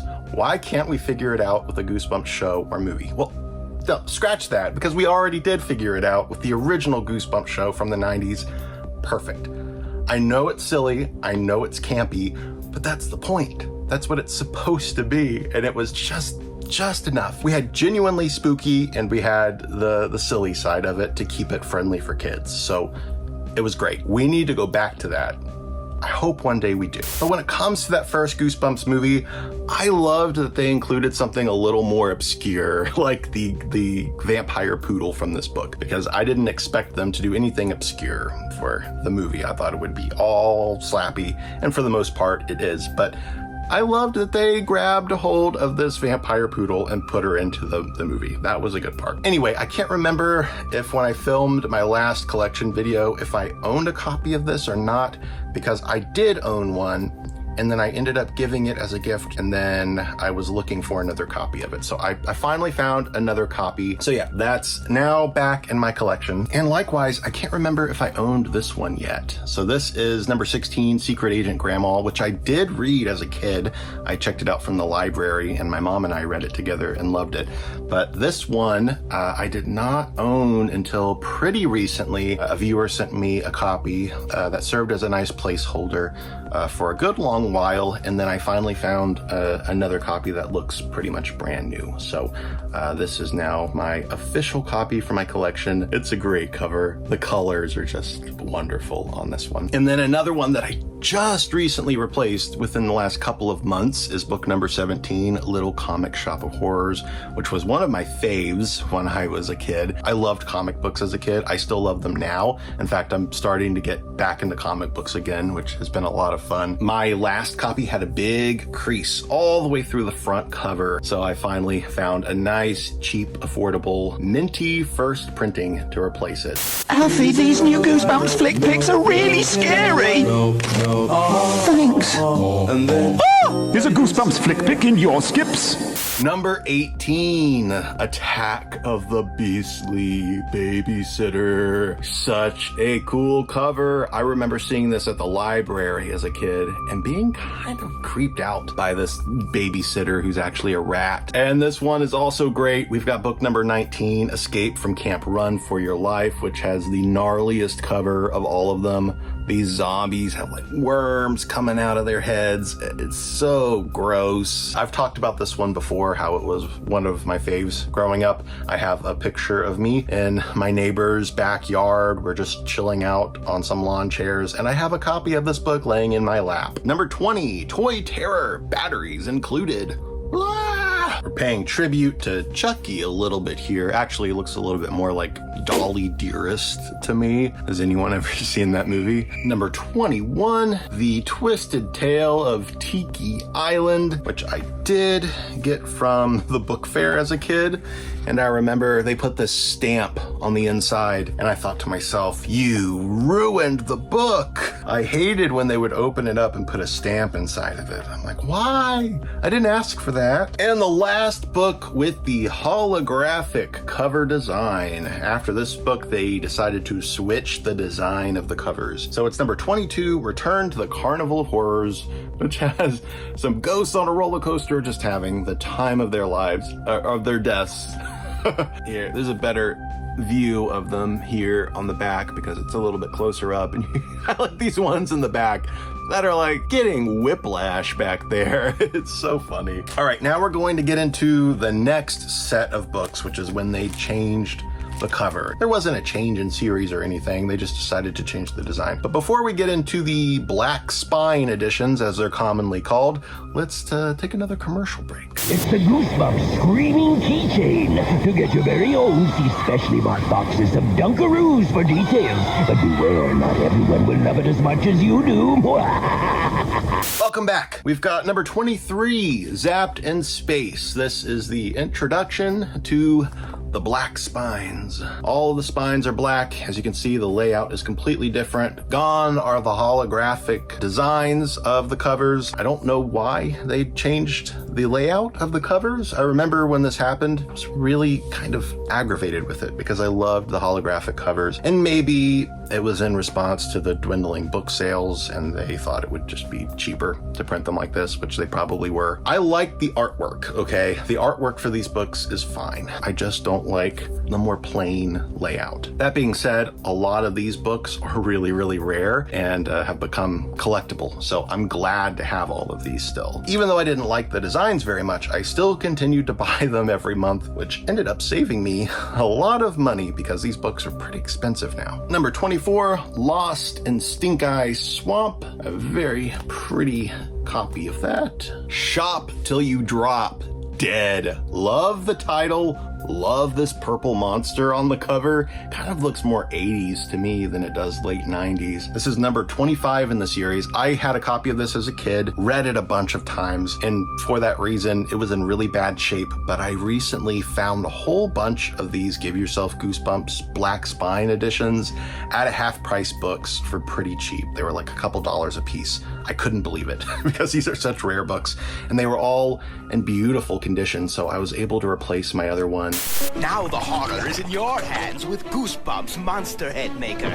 Create 4 hideous heads from the chilling tales of R.L. Stine, or eye-popping creations from your imagination that drip and drool.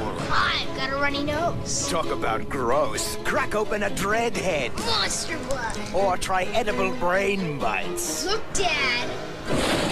Handsome. Goosebumps brain bites you can eat. Monster Head Maker and Dreadhead you can't. Each sold separately. Unfortunately, I still need to replace my old childhood copy of number 26, Alone in Snakebite Canyon, not Cabin. It's a third printing. It must have sold pretty well because I bought this like a week or two after it came out. If it was in its third printing by then, I'd say this one actually performed pretty well. But I need to find that first printing, so I'm still on the lookout for that one. I also need to replace this one because it's got this crease down the front cover. It's not that bad. It just annoys me because it's in such good condition, but then you got that crease. Ugh. This is called Checkout Time at the Dead End Hotel. I've read this one. Cover really drew me in because obviously skeleton. I love skeletons. I have a skeleton inside of my body, so I'm actually very partial to them. That's a joke, by the way. I remember having a lot of fun with this book, but I did read this in the doctor's office as a kid. I had something, I forget what it was, some big checkup of some kind. It may have been when I injured my thumb and I had to get my stitches out. I was really, really anxious about that. Like my heart was just racing. So I brought this book with me to distract me. But now whenever I look at this book, I think about reading it in the doctor's office. So there's some not good memories attached to this one. All right, if you've seen my past Goosebumps collection videos, you would know that I didn't own a copy of this one at that time. So this is number 28, Night of a Thousand Claws. I finally have it. It's finally in my collection. I can finally say I own this pretty rare book overall, and I can finally read this one. I've never read it before. Here's another Cameron original copy. This is number 29, Invaders from the Big Screen. I love movies and I love going to movie theaters, so this one is all about, you know, being at a movie theater and choosing which movie you want to watch, and then of course the monsters from the screen come out or you go into the movie. I still want to replace it because this copy does have its flaws, but still, it's not too bad. Here's one that I did recently replace at Half Price Books, like I was talking about. So this is number 30, Your Plant Food, a nice minty copy to replace my childhood copy that was torn to bits. Want some goosebumps? Glow-in-the-dark tattoos? You can find them in Honeycomb and these other scary folk cereals. 2 in each marked box, 24 to collect in all. Goosebumps tattoos, to wear them and scare them. Now this one is my favorite Give Yourself Goosebumps book, or it's in my top 2. It's hard for me to choose between this one and another one that we're going to talk about here in a minute. I read this one probably 10 times all the way through. So this is number 31, The Werewolf of Twisted Tree Lodge. This is about a kid that goes on a writing retreat to like this old haunted house. There's this author that's doing this children's writing retreat, and you get to go and spend time with this author and all the other kids who are also writers, aspiring writers. You know, me being an author and wanting to be an author as a kid, this was like my dream scenario.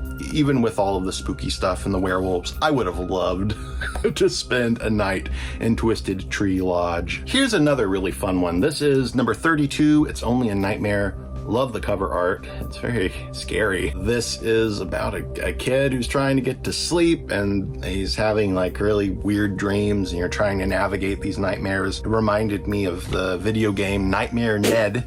Do you remember that video game? Did anybody play that? Was it just me? It came from the internet. Book number 33, which is super meta because we've got a poster here on the kid's wall of the previous book, It's Only a Nightmare, and a whole stack of Give Yourself Goosebumps books right next to the computer. How cool is that? I love it. This is book number 34, Elevator to Nowhere, which has a funny cover to me. It looks like he's about to get his head chopped off. Hocus Pocus horror. Look at this guy. Such a cool, creepy character. Here's another one that I recently replaced thanks to Half Price Books. This is number 36, Ship of Ghouls. A nice, beautiful, minty fresh copy for my collection. Gosh, there are a lot of books here. We're on number 37, Escape from Horror House. Another one of my favorites that I read quite a few times. This is about just a haunted house where there's poltergeists and stuff. Love the cover with this house. Kind of reminds me of Monster House a little bit. Number 38, Into the Twister of Terror, is one that I didn't own before. This is a recent acquisition. So happy to add this one to my collection finally. It's such a funny cover. This poor pug. Oh no, he got sucked up in the twister. Here's another one that I don't think I owned before. So this is a newer one that I was recently able to find at Half Price Books. So this is number 39, Scary Birthday to You. I recently read this one and it was fine. It's not my favorite Give Yourself Goosebumps book, but I still had a lot of fun reading it. Everything that happens in this one is just kind of random. And I guess that's the case for a lot of these Give Yourself Goosebumps books, but this one in particular just felt very random. Number 40, Zombie School. Finally have a beautiful mint condition copy of this one. So spooky. Danger Time is another one that I didn't own before. So I guess during this point in the series when I was a kid, I was having a hard time collecting all of the books. You know, I was little. I didn't have my own money. I just had to try to bribe my parents into buying me them. Number 41, All Day Nightmare. This is one I'd like to replace. I found this in a used bookstore maybe 10 years ago or so, and it's, you know, got some wear. There's like a rip here on the cover and some dented corners. This is actually the final original book in the series. So there's 42 books total, and then you've got these special editions. There's 8 of those, and we're gonna look at those next right after the commercial.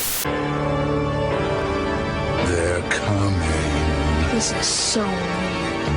KFC has 4 Goosebumps books for $2.29 each with any purchase, including the mega meal. There's so much food, it's scary. I don't believe it. But it won't be long before Goosebumps books disappear.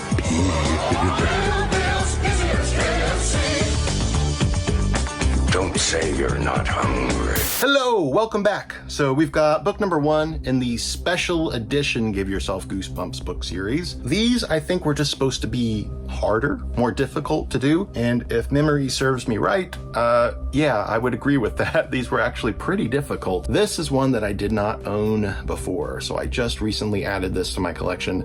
Book number 1, Into the Jaws of Doom. Book number 2, Return to Terror Tower. Very, very rare. In fact, all of these special editions are incredibly hard to find and can be very expensive online. I found this at Half Price Books for like $1.99, maybe about a year or two ago, and it's rough. It's got its flaws. It's got some tears on the cover and some dents and bends and whatnot, creases, but still, I'm really excited that I can say I have this now because I had a really hard time finding a copy of this. One day, if I can, I'm going to replace it with a nicer copy, but I don't want to have to spend $50 on this book. I'd like to just find a good deal on it if I can. That's my thing, is that I collect a lot of books. I don't just collect Goosebumps, so I can't really afford to go on eBay and spend these astronomical prices. I need to find the best deals I can on all of my books if I want to keep on collecting all of these different books and different series. The way I look at it is that a lot of these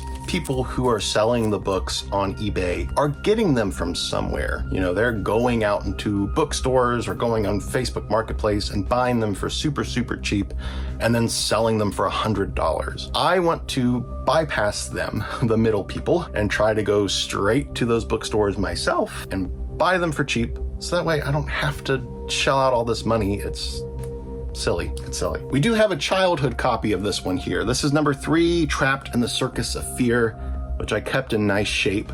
Thank God, because it's hard to find this book. So I'm glad I was able to buy it brand new as a kid and just already have it in my collection. No need to go and try to find a copy of this. Number 4, One Night in Pain House. This is the one I was talking about that is tied with The Wolf of Twisted Tree Lodge. This is a Halloween book. It takes place on Halloween. Some kids are like breaking and entering into this haunted house where they have filmed a bunch of these horror movies, but apparently the house itself is actually haunted. It's a really fun one. If you want a nice Halloween adventure, this is really good. Another rare one is book number 5. Not quite as rare as some of the others, but I have seen it go for quite a bit, like $20 to $30. Here's another one that I've had since childhood. This is also super rare. It's number 6, Revenge of the Body Squeezers, which the Body Squeezers make their first appearance in the Goosebumps Series 2000 with Invasion of the Body Squeezers Part 1 and Part 2. And this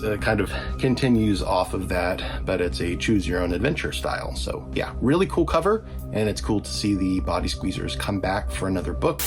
Pizza Hut is giving everyone Goosebumps with a free Goosebumps Horror Mask and chilling spooky spoon with the $6.95 Kids Works. Watch it change before your very eyes scream. But hurry, they're disappearing fast. And then we've got one more book, and that is because I am missing book number 7, Trick or Trapped, which is probably the rarest Goosebumps book of them all, or the most expensive. At least that's been the case for me. All right, creeps, like I was saying earlier, my Give Yourself Goosebumps collection is now complete, and I have the final book that I needed right here. Of course, it was this one. This is Trick or Trap, which is special edition book number 7. This is a very, very rare book. If you collect Goosebumps at all, you already know this. It's very hard to get a hold of. It's very expensive. I was very, very lucky to get this when a viewer was very kind and sent this along. Otherwise, I still don't think I would own a copy of this book. I'm so glad to have it. Not only is it very rare, but it's also Halloween themed, and you guys know I love Halloween. So there you go. There is the final Give Yourself Goosebumps book that I needed. It is now complete. I have all of them. All right, enough yapping from me. Back to the video. That's book 7, but I do have book 8, which is the final special edition, which is also super rare, but luckily I bought it as a kid, and this is Weekend at Poison Lake. And that is my entire Give Yourself Goosebumps collection. My God, I did not realize this video would be so long, but there are a lot of books in this series. There's over 50. Well, I take that back. There's 50 total, 50 including the special editions.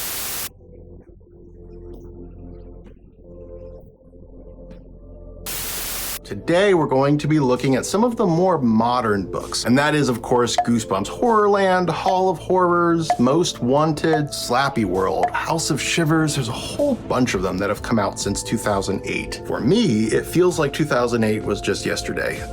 It wasn't. It was almost 20 years ago.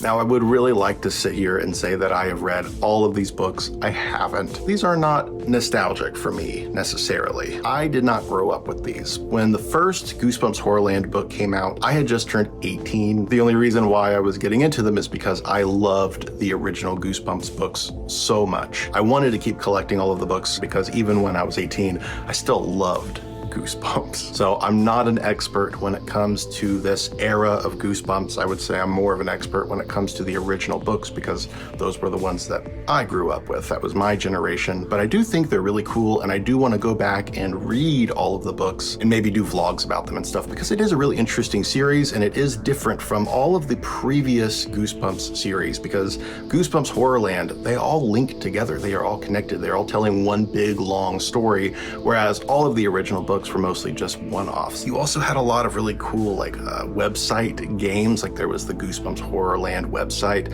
and I remember when that came out, I would go on that website and play the games because they were just fun. Anyway, I am getting way ahead of myself. We're going to be talking about all that kind of stuff as we go along, but first let's go ahead and take these books off the shelf so I can show you the Horrorland books that are right behind here. So right back here, we've got the start of the Goosebumps Horrorland series. We have the first two books right here. This is book number 1, which is called Revenge of the Living Dummy.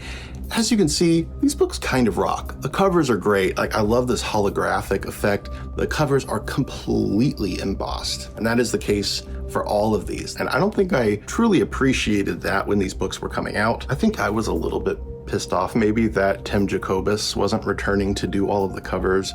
But looking back, I think these covers are actually pretty cool. I like the artwork. Would it have been better if Tim Jacobus had returned? Maybe for me, in a nostalgic way, but I think just as its own thing, these covers, they do rock. Now, like I said, I was 18 when these books came out. I actually bought these on my 18th birthday. These came out in April. My birthday is in March.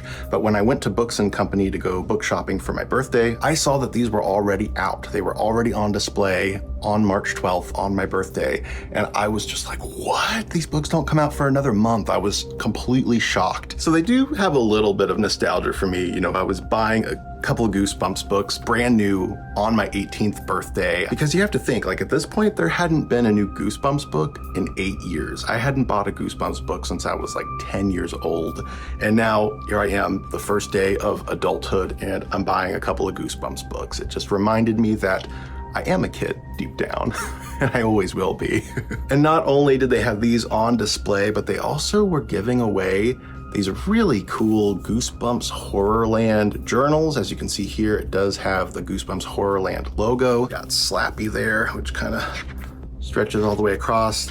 And then you do have advertisements inside for the Goosebumps Horrorland books and the Goosebumps reprints, which were coming out kind of simultaneously with the Horrorland books. Anyway, I have read this one. Basically, what the structure of the Goosebumps Horrorland books is that you've got the opening chapters, which is like half the book, maybe a little more than half the book. It's just a normal Goosebumps adventure. And then your characters from the story are given an invitation to Horrorland. They go to Horrorland, you get a few chapters of those characters at Horrorland, and then the story ends. And then when the next book picks up, you've got the same structure. You've got the just kind of basic standalone Goosebumps story, but at the end of the story, the characters get an invitation to Horrorland. They meet up with the characters from the previous books, and it keeps building book by book by book until I think like the last couple of books are complete Horrorland stories. I'm not totally sure about that because, like I said, I've not read them all, but I have read this one. I thought this was fine. It's just really a rehash of all of the other Living Dummy books, which for me, as somebody who grew up reading all of the Slappy books, there's a formula. And it just keeps getting kind of repeated over and over and over. And I found my adult brain kind of going, oh, it's the same thing. But then once they get to Horrorland at the end of the book, it was a little more interesting because you are dealing with Horrorland as kind of the main villain. And the original Goosebumps books didn't really give Horrorland its due. You had one Goosebumps book in the original series, and you did have a sequel in Series 2000. I read both of those, and I really enjoyed them, but Horrorland was never made to be quite so big a deal, whereas in this series, it is like front and center, and it serves as a good umbrella for all of the Goosebumps characters. Like for instance here, this is book number 2, it's called Creep from the Deep. This is a sequel, the 3rd book in the Deep Trouble Goosebumps series. So you've got Deep Trouble 1, Deep Trouble 2, this is Deep Trouble 3. One thing I really love about these books is that when you open them up, you've got kind of like an advertisement for Horrorland, the different areas of Horrorland, and then when you turn the page to the back, it says Escape Horrorland, and it's like all crumpled up. It really builds on the mystery of Horrorland, as do those final pages of each and every book, because at the end of each book, you've got a fear file.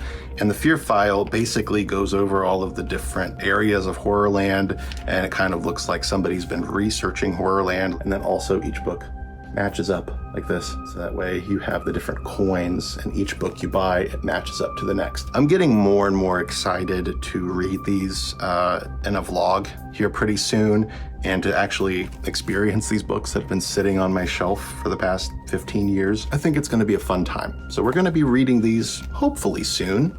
Let's continue on here to the next part of the series. We've got book number 3, which is called Monster Blood for Breakfast. So we are returning to, of course, the iconic Monster Blood, which is not my favorite Goosebumps villain, I don't think, but it does seem to be something cool to build off of. Like, I always thought to myself, what if the haunted mask was made from Monster Blood?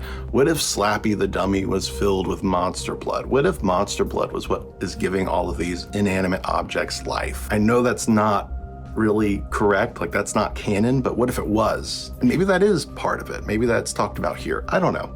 Now, you guys know that my favorite Goosebumps villain of all time is, of course, the Haunted Mask, and that means I am very, very much excited to read Scream of the Haunted Mask, which is technically the 3rd Haunted Mask book. I have heard that this kind of retcons the Haunted Mask 2, which is kind of a bummer because I like Haunted Mask 2, but still, it's cool to see Carly Beth returning in this story. It'll be nice to revisit one of my favorite characters, which is Carly Beth. Next, we've got Dr. Maniac versus Robbie Schwartz. This is, I believe, an original villain, like original to Horrorland. I don't believe he was ever part of the original Goosebumps series ever. He seems kind of comic booky, so maybe he's somehow tied to Attack of the Mutant or something. I know some of you guys who are watching this have probably read all of these and are like, no, that's not correct. But I've not read them yet, so I still have to do my research and see. Here we go. We've got Who's Your Mummy, which is book number 6 in the series. Of course, we are bringing back the mummy from the previous Goosebumps books. My Friends Call Me Monster, another one that's not necessarily tied to any of the other Goosebumps books. I also want to talk a little bit about the Goosebumps Horrorland website, which I was logging onto that and playing the games as the books were coming out. And what was cool about it was that when the first 2 books came out, you had the first 2 areas of the Horrorland map that were open to you, but all the rest was grayed out, and you had to wait for the following books to come out in order to access those parts of the map. So that was like a big thing for me. Every time I would buy the books, I would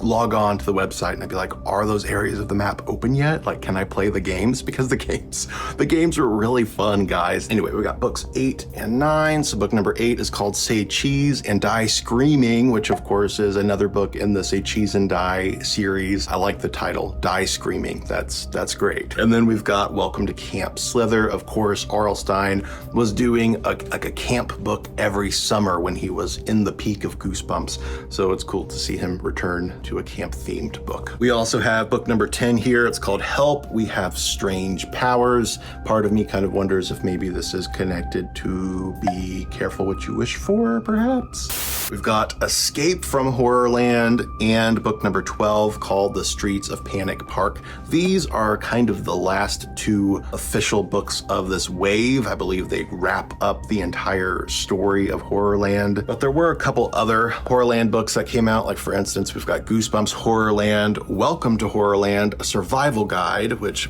collects a bunch of the different advertisements that you would see throughout Horrorland. It's more of just like a companion book. They also put out this Goosebumps Horrorland Write Your Fright journal. It's supposed to scream when you open it. It doesn't anymore. I have to put some new batteries in it, I think. But basically you would unlock it and it's got some different prompts inside. Just something cool to have. Like, I probably would never really used this, but it's just neat to have it for my collection. You also have the Goosebumps Horrorland Wii game, which I have played, and it is awesome. It's a whole lot of fun. You can go on YouTube, of course, and watch playthroughs of this, or you can try to track the game down yourself and play it. There are actually some really intense parts of this game that I remember. Like, for instance, there is a mansion ride where it's full of vampires, and the vampires, of course, are repelled by a flashlight, because if you shine the light on them, they're like, and they burst into flames or whatever. But your flashlight, like, you have to shake it up. So, of course, with your Wii remote, you have to shake it up in order to get the light to turn on, and the whole time these vampires are floating towards you, and it's so hard and it's so intense, and your arm just hurts like hell after you're done playing it. It's a really fun game. So yeah, check it out, Goosebumps Horrorland, the Wii game. I also have a how to draw Goosebumps book. It's kind of like an activity book teaching you how to draw the different monsters. It's not specifically branded as Goosebumps Horrorland, but obviously it came out during that time. It's got the same Goosebumps Horrorland logo right there. But that's not all, because they did actually end up continuing the Goosebumps Horrorland series with book number 13. So this is called When the Ghost Dog Howls. It's more of like a different wave of Horrorland. So book 12 is kind of like the big finale, and I think these were more or less tacked on to just kind of keep it going because it was still pretty popular. And then we've got Little Shop of Hamsters, which is book number 14, which just looks super, super cute. You've got Goosebumps Horrorland Heads You Lose. Makes me think that maybe it's tied to The Headless Ghost, which was one of my favorite books in the series. Here is a special edition. Look at this, Weirdo Halloween. It is super thick compared to the other books, and I love that it's Halloween themed. It just looks super cute. Look at this guy. Book number 17, The Wizard of Ooze. Pretty killer cover right there. I love that. It looks a little bit like Sword and Sorcery. Book number 18, we've got the return of Slappy yet again with Slappy New Year. And book number 19, The Horror at Chiller House, which more or less serves as the like official final Horrorland book. And I say more or less because we did get this series right here called Goosebumps Horrorland Hall of Horrors. This does take place in Horrorland, but as you're gonna see here in just a second, when they released book number 2 in the series, they got rid of Horrorland. It's just called Goosebumps Hall of Horrors. So it does take place in Horrorland, but they were really steering away from calling it Goosebumps Horrorland because it is kind of its own thing. And it's also a really short series. There are only 6 books in this sub-series. So the first one is called Claws. I think that's a great cover. Really neat. Reminds me of Cry of the Cat. And then we've got Night of the Giant Everything, which I just showed you. What's really different about these books is that it doesn't have the shiny like goo logo up here. They're still fully embossed, which is great, but they're not quite as shiny, unfortunately. I liked that foiling, so I'm kind of bummed that they got rid of that, but whatever. I take that back though, because they did have it make a little bit of a return right here. This one's got the shiny goo logo up there. So that's Goosebumps Hall of Horrors, book number 3. It is a special edition, so it's just a little bit thicker than the other ones. It's called The 5 Masks of Dr. Scream. Look at that. I love the black and white cover with the red font. That just looks super, super cool. Kind of reminds me of like a Universal Monsters movie. I'm telling you, whoever designed these books did a really good job. Next up, we've got book number 4, Why I Quit Zombie School, which has one of my favorite covers of the Hall of Horrors series. I just love this zombie with his eyeball popping out of his freaking head. It's very gruesome. And then we've got the final 2 books in the Hall of Horror series, which I would say is the dip in quality for the rest of the series, because for these 2 books right here, we no longer have embossed covers. They're completely flat, no embossing, no foiling. But anyway, there you go. There's Don't Scream and the final Hall of Horrors book, which is called The Birthday Party of No Return. This is technically the final book set in Horrorland that we've had in a very, very long time. This came out, let's see, this came out in 2012, and there's not been a Horrorland book since then. So yeah, that's the end of an era right there. But that certainly was not the end of the Goosebumps series. They continue to come out pretty much every other month or so with the Goosebumps Most Wanted series. They launched this off with a special edition. So they launched the series with Goosebumps Wanted, The Haunted Mask. This is a special hardcover edition. I believe it's like the first standalone Goosebumps book ever published in hardcover. And what's really cool about it is that it's not just a hardcover, but it actually does have this fold-out wanted poster. But you have to get rid of the dust jacket in order to pin this to your wall. I'm not going to do that, but if you want to do it, you go for it. I have read this one, actually. I didn't care for it too much, at least not that I remember. Eventually, I will give this a reread to see if my opinions are any different, but I was not too pleased with this one. Anyway, moving on, we have the first book in the Goosebumps Most Wanted series. This is called Planet of the Lawn Gnomes. So this is, of course, returning to the gnomes of Goosebumps, the lawn gnomes. Book 2 is Son of Slappy. Book 3, How I Met My Monster. It says I Love Wolves, so it must be a werewolf book. Frankenstein's Dog. God, that dog has been through some shit. You've got Dr. Maniac Will See You Now. That is the return of Dr. Maniac, which we met in the Goosebumps Horrorland series. Book number 6, Creature Teacher, The Final Exam. The Creature Teacher was introduced in the Goosebumps Series 2000. That was book number 3. That came out when I was a kid. So it is awesome to see her returning into the Goosebumps series. Book 7, A Nightmare on Clown Street. I've read this one and I liked it. I thought it was very, very fun. Definitely not as scary as the cover would suggest. The cover actually looks kind of terrifying.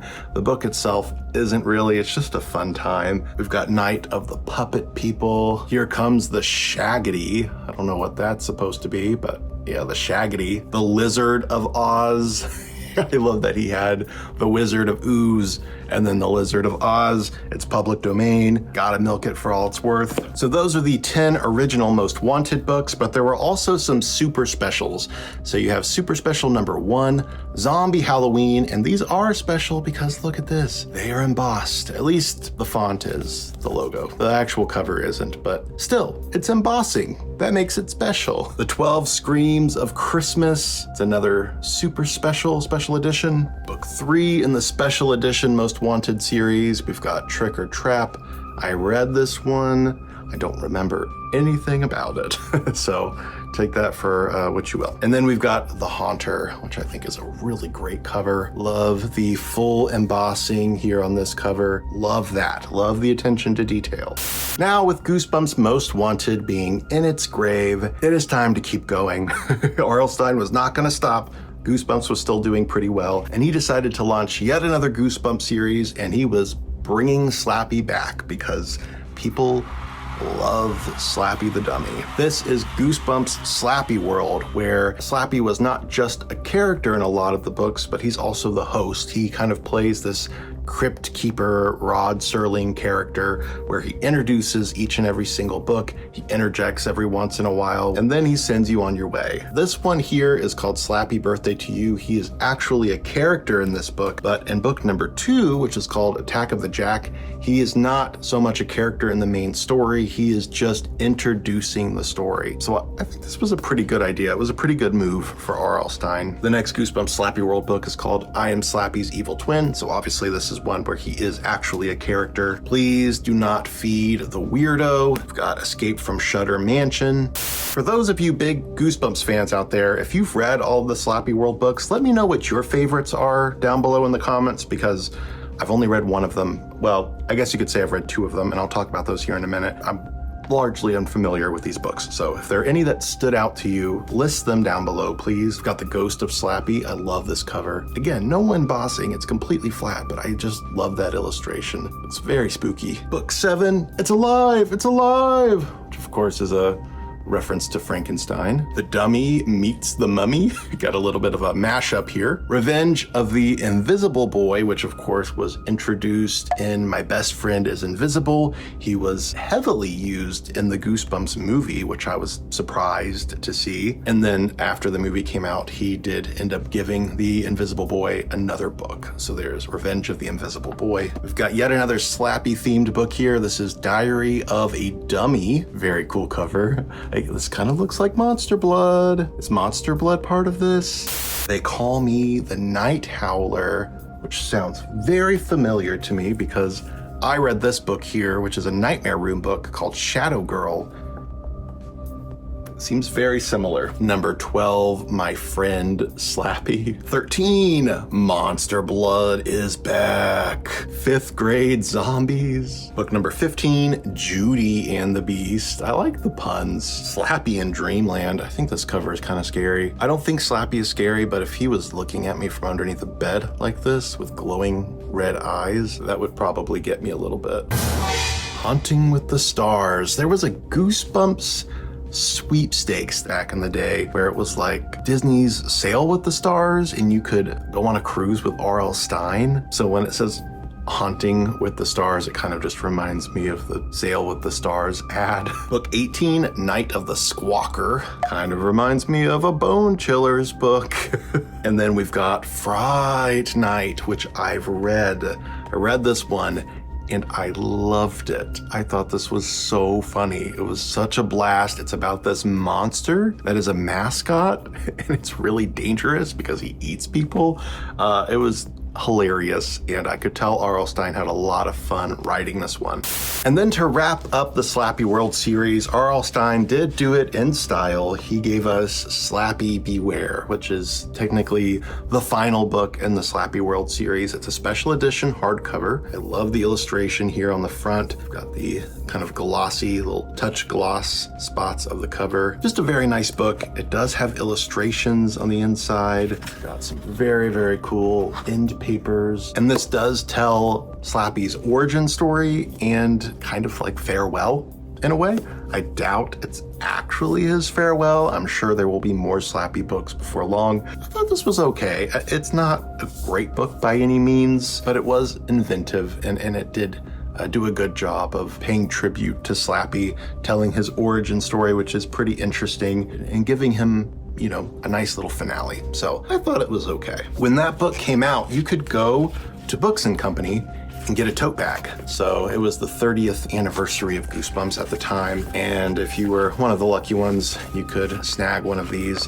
And I was able to.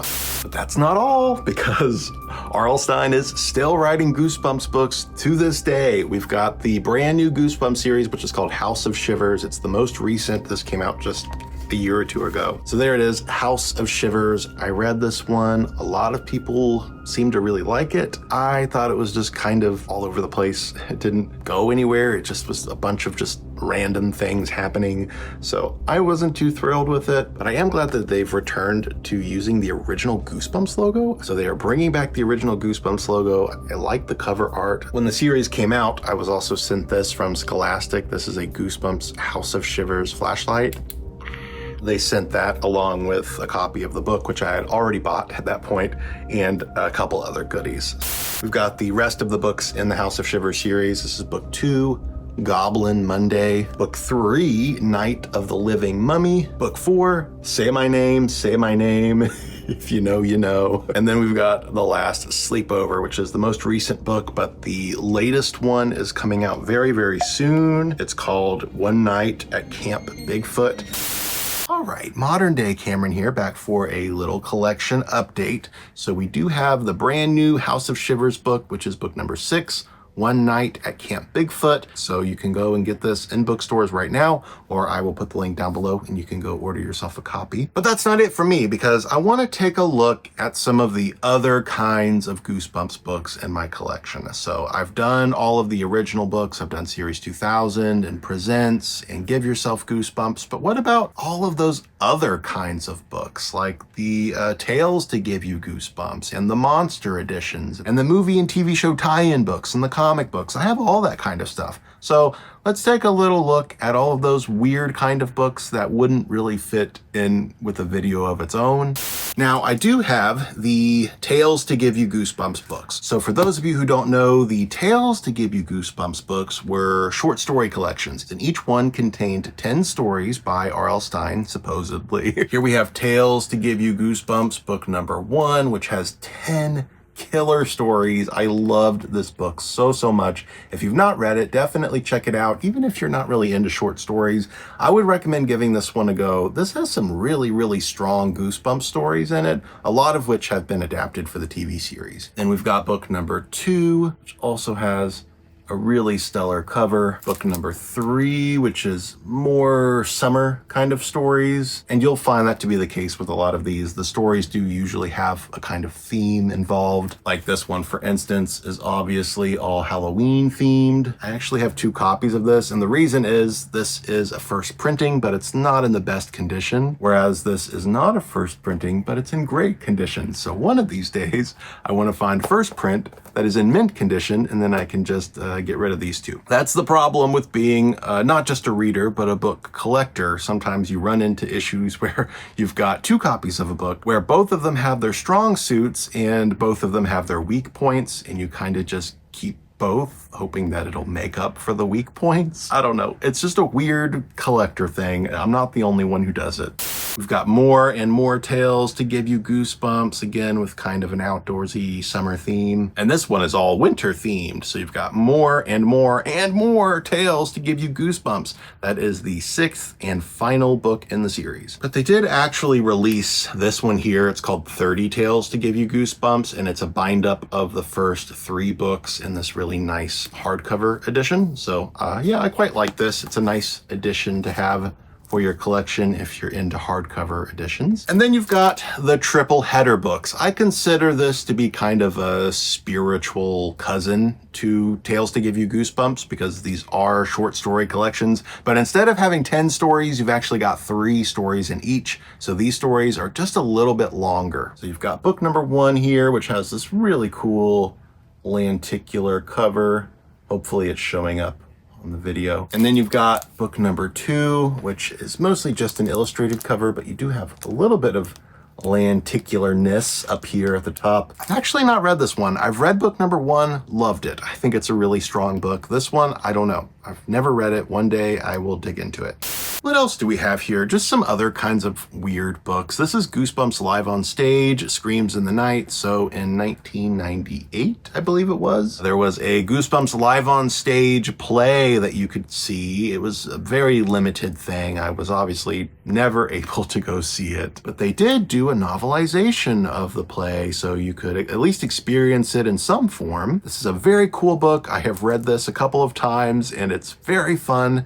Makes me really wish I had been able to see the play, or at least a recording of it or something. It's got great illustrations, a lot of great pictures. So yeah, check it out. It might end up being a bit expensive, but you can find a copy pretty easily.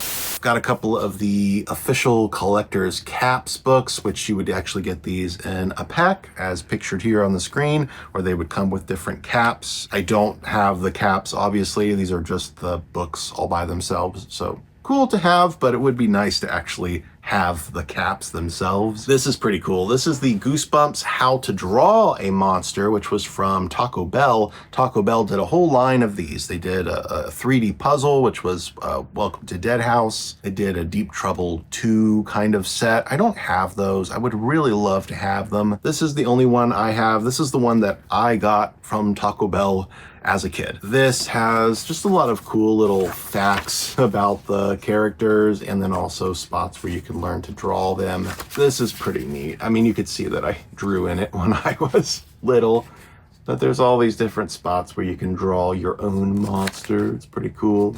This is a weird one. This is called The Time We Ran Away, and it's a little tiny collection of short stories, but also excerpts from other books that you could buy from Scholastic. And there is actually a short story from R.L. Stine at the very end of the book. It's called Don't Open the Monster Blood, and this is a Goosebumps short story about monster blood that I don't believe was ever published anywhere else. You can only get it in this little book. So for those of you out there who collect Goosebumps, heads up, you gotta go track this down. It's pretty unique. And then of course you've got these wonderful, awesome monster editions. I've talked about this before, that when I bought this from Borders as a kid, I brought it to school with me the next day, and there was this girl named Harley who opened and closed the book real fast, and she ended up breaking the mechanism that makes the book scream. I have since replaced this with a nicer copy, but it still doesn't scream. Guys, that was totally unplanned. I didn't think this screamed anymore. It's also possessed, as you can see. All right, well, it does kind of work still. Kind of. The batteries are definitely starting to fail. And then we've got Monster Edition number 2, which has Night of the Living Dummy 1 through 3. You push his mouth. It used to be his eyes would light up. They don't light up anymore. And then we've got Monster Edition number 3, which again is supposed to scream, but it doesn't work anymore.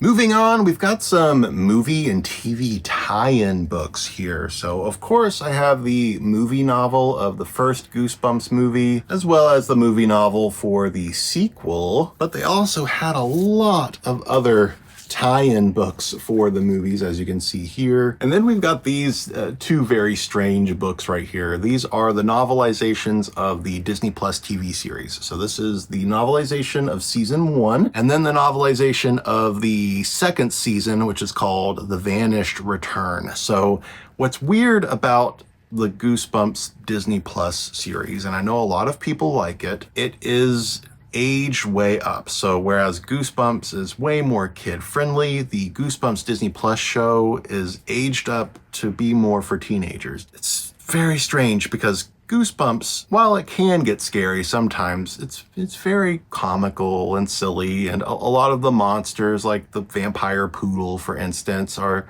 cheesy and campy, but the Goosebumps TV series takes those things and makes them serious, or at least it tries to make them serious. It adds in some swear words, it adds in some references to sex, and you've got the adults, the parents, like a couple of them are having an affair and sleeping together in a hotel room, and it's just stuff you would not see in a Goosebumps book.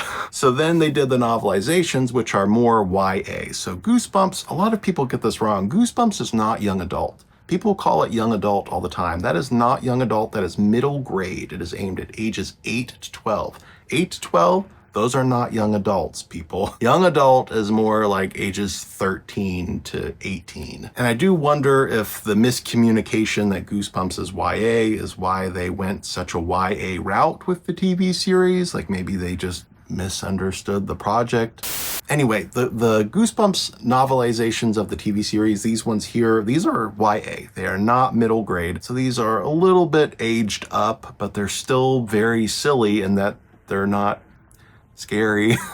A lot of the things that you see in the show and that you read in the books are very, very kind of goofy and silly, and they don't really mesh well with the dark vibe of the show. So if the Goosebumps Disney Plus show gave me anything, it gave me a newfound appreciation for the movies. Anyway, moving on. We do have a couple of Goosebumps activity books here. These are very, very recent. They have come out in the past maybe 5 years or so. This is the Goosebumps coloring book, which is very, very nice, very high quality, mostly uses Tim Jacobus's artwork, but you will see some of the cover art from the reprints sprinkled throughout. And then we've got this really cool haunted ink activity book, where if you take the pen out and you shine it on different areas of the book, it'll light up and it'll show different hidden messages and stuff. So pretty cool book. Next, we've got some Goosebumps graphic novels and comics. So we've got Goosebumps The Haunted Mask. There has since been Monster Blood, which I still need to get. And then we have a couple of the hardcover bind-ups of the pretty recent Goosebumps comic books. There have been other ones since then, so I'm a little bit behind on these. I'll be honest, I'm not super crazy about these. I don't really like the art style, and that's kind of what has turned me off of them. Same thing with the Haunted Mask one. The story obviously is taken directly from R.L. Stine. I just don't really like how cartoony and cutesy the art style is. I actually much prefer these ones here. So these came out in the early to mid 2000s. We've got volume number 1 and number 2. There is a third volume, which I don't have. I still need to get it. But these collect different Goosebumps books, but they adapt them into comic book form, but all from different artists. So each of the comics within have their own unique art style. Like here is One Day at Horrorland, for instance. And then you've got Shocker on Shock Street, which is wildly different. I like these a lot. I like the different artwork styles. It's got a little bit of everything for everybody. So if you do like the more cartoony artwork, it's here. But then you also have that more detailed artwork, which I appreciate a little bit more. We've got a few more odds and ends kind of things here. We've got The Art of Goosebumps, which is kind of a Tim Jacobus appreciation book, where you've got all of his artwork throughout the series, as well as original sketches, like concept art. And then likewise, we have some biographies here. So we've got, of course, It Came from Ohio, which has that great lenticular cover. And then we've got It Came from New Jersey, which is a very similar book, but it's all about Tim Jacobus. There he is hanging out on the back. And then we have the more recent Who Is R.L. Stine, which is quite a nice book. I do recommend picking it up.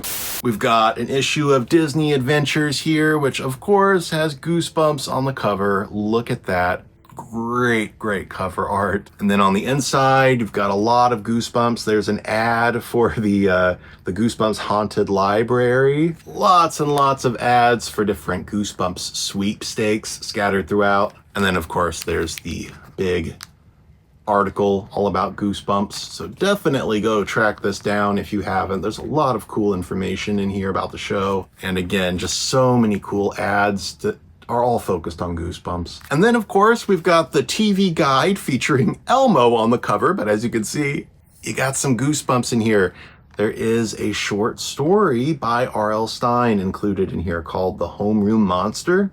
And then we've got some Goosebumps spoof books. So of course everybody knows about Gooflumps. This came out in the late 90s. So you've got Stay Out of the Bathroom and Say Cheese and Barf. And it even says on the cover, buy two, that's it. So you don't have to collect a bunch of them. You just buy two, and that's all you need to buy. But a lot of people don't know about Gross Lumps, which came out a lot later. This is a very recent book, and it's actually aimed at adults. So don't buy this for your kids. I've not read it, so I don't know what's in it. I imagine it probably just has a lot of raunchy humor. But as far as I know, this is actually out of print and very, very expensive online. So I don't know. Just keep an eye out for it. Hopefully you'll get lucky. And that is going to be it for this section, creeps. So let's go back to Cameron from the past and let's look at the different foreign edition books in my collection. Because as you know, Goosebumps looks very different throughout the world. Every country had its own set of Goosebumps books that were very unique and very different from the US. And I'm very happy to say that I own quite a few of those foreign editions. So we'll look at those in this next part of the video, as well as a little retrospective about the foreign editions that'll hopefully give you a bit more information about these international books.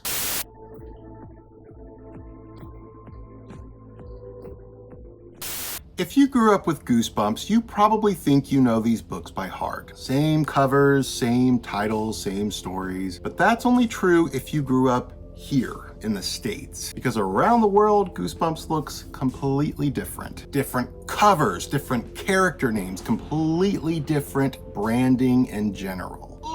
And over the years, I've managed to collect quite a few of these foreign editions. Some are beautiful, some are maybe just a little bit bizarre, and one country in particular got 2 Goosebumps books that were never printed here in the States and have essentially been lost to time. So today I want to explore the hidden world of foreign Goosebumps books. We're going to be looking at how the covers changed across countries, as well as those 2 Goosebumps books that most American readers have never heard about. If you grew up outside the US, I would really like to hear from you, because there's a good chance that these are the editions that you remember reading. Before we get into this, just a quick note, this is not a comprehensive list of all of the international Goosebumps books ever published. If it was, we would be here for hours. This is mostly going to cover the international editions of the original series books and the ones that I actually have on hand to show you. Also, a lot of countries actually have Goosebumps books that look very, very similar to the US editions. I mean, they're almost identical, the same covers, the same font. I'm going to include examples here though, because I want to make sure everybody feels included. So since most of the international books use the same design as the US editions, I'm mostly going to focus on the ones that I feel are very unique. Also, before we go any further, I want to point out that a lot of the international reprints actually pull select books from the series, as well as books from outside of the series. This varies from country to country, as does the numbering of the books. A lot of the books appear in different order than they do in the US. Some of the international editions also change different character names and plot details as well. So anyway, without further ado, let's get into it.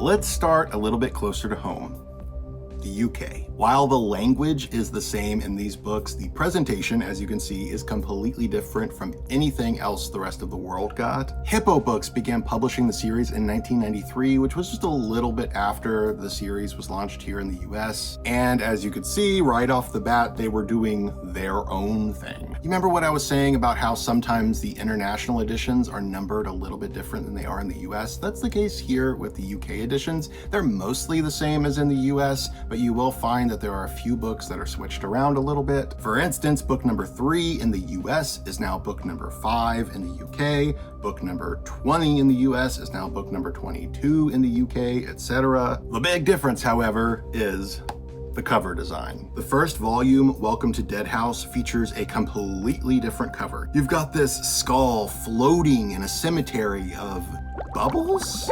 Are they bubbles? Is it supposed to be like a kind of slime or goo? Is it like monster blood? I have no idea. Even the Goosebumps logo is completely different than the original US logo, but strangely, it reminds me of the recent Goosebumps logo. As the series progressed, it kept the same layout with a small illustration surrounded by a sea of bubbles. It's like Goosebumps, but if it was plopped into the middle of a neon bubble bath. This art style was used for the first 32 books, but the identity of the cover artist remains a mystery to this day.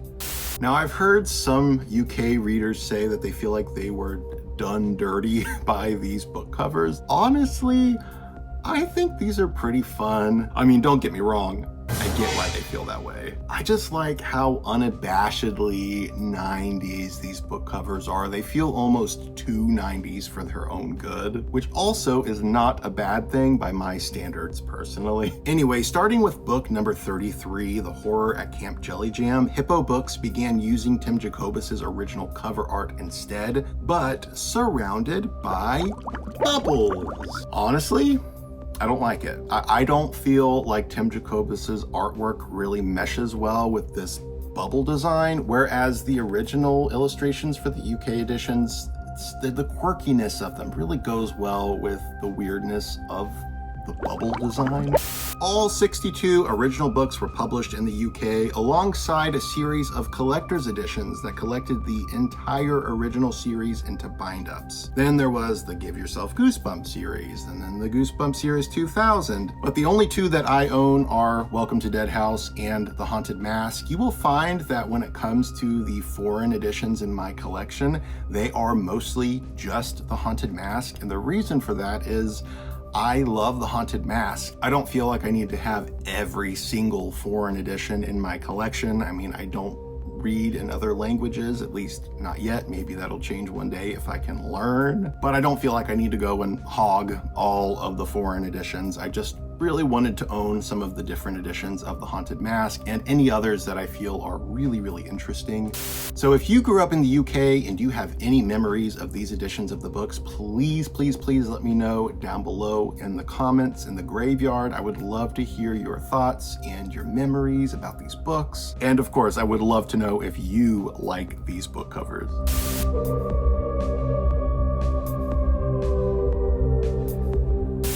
We saw London, now let's see France. Guys, France is full of stunning alternate book covers, plus a couple of really neat surprises. Do you remember those 2 Goosebumps books I was talking about, the ones that were never published in the US? I'm gonna get to them here in a second. I gotta keep you guys in suspense. But before I get into this, I do want to specify that these are the editions that were published in France. These are not the French-Canadian versions. Those are different. Those were all published with the original Scholastic book covers. These French editions have totally original cover art. Speaking of, let's start off with the book covers because these are completely different than what anybody else in the whole entire world got with Goosebumps. In 1995, France offered its young readers a strange, almost expressionistic wave of Goosebumps reprints. The entire collection has a vintage horror pulp aesthetic that would have been very unsettling to me as a child. They continued to use this cover art for many years, only changing a couple of the illustrations throughout the years, and then changing up the layout to add a French logo in style of America's Goosebumps logo. This logo says Chair de poule, which, yes, you guessed it,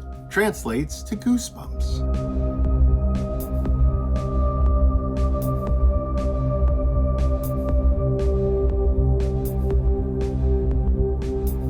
It wasn't until very recently that France finally did a little bit of a makeover on the Goosebumps books and totally changed the cover art to this more modern style, which I still think is really nice. Oh, and remember what I was saying about sometimes the names of characters have been changed in these international editions? Well, that's the case here with the Haunted Mask. Carly Beth's name has been changed to Carolyn, which I can only imagine it probably sounded better in French. Speaking of translations, some of Stein's clever book titles don't always translate well to other languages. Sometimes translators have to come up with something completely different for these books, so let's read a few of them. Night of the Living Dummy becomes The Night of the Dummies. Say Cheese and Die becomes Dangerous Pictures. Let's Get Invisible is now Prisoners of the Mirror. It's a bit of a spoiler. Deep Trouble is now simply retitled No Swimming. Stay Out of the Basement is now Forbidden Basement. Piano Lessons Can Be Murder is now Piano Lessons and Deadly Traps. How I Got My Shrunken Head has a few different titles in French. You've got My Head Shrunk, How My Head Shrunk, and The Island of Head Shrinkers, and on it goes. All right. You've been waiting for it long enough. Let's talk about those two Goosebumps books that were never published in America. First off, we have Halloween, une fête d'enfer, which translates to Halloween, a hellish party. I imagine if this had been released in the US, it would have been given a very, very different title. And the subtitle of this is 3 Terrifying Stories and 1,000 Party Ideas. So this is actually a mashup of Halloween party ideas, recipes, crafts, different party invitations that you can actually remove from the book and send to your friends and invite them to your Halloween party, as well as 3 Goosebumps short stories that are written by R.L. Stine that were actually featured in some of the Tales to Give You Goosebumps books. So this is kind of just a mix of short stories and Halloween party tips. A very cool, unique book if you want to try to import this from France. You also have just that amazing cover art, which I think is really cool. Next up is one that's even cooler. Here we have La Maison du Vampire, which translates simply to The Vampire's House. This is a Goosebumps play book that is part story, part board game. It features removable pages that can be used to build a game board, as well as characters and pieces to move around the board. The story is actually not written by Stine, but by Jean-Luc Bizien, who actually wrote a number of fantasy books and role-playing games, so he was a good choice for a book like this. I find it funny that despite being well known, he decided to go with the name J.L. Bizien. I feel like this is maybe a tribute to R.L. Stine. Now, the story that's included in this book is, of course, completely in French. I'm not able to read it at this time, but there is a nice synopsis over on the Goosebumps Wiki. I recommend going to the Goosebumps Wiki for all of your Goosebumps information. It's a really great site. So I'm just going to read from what it says here on the Goosebumps Wiki. The story features 3 siblings, Quentin, Neenan, and Elric, and their dog Monty, who are trapped trapped in the cellar of a vampire's house. The players have to traverse through the vampire house and neutralize the vampire while also avoiding the evil Mr. Dabira and his prowling monster. Anyway, just a really, really cool, unique Goosebumps book that you would not be able to get any other way. You just have to import it from France. So that wraps up the French editions. If I have any French viewers out there, please let me know down below in the graveyard what you think of these books. Did you grow up with these? Did you play the Vampire's House board game? And if so, what did you think?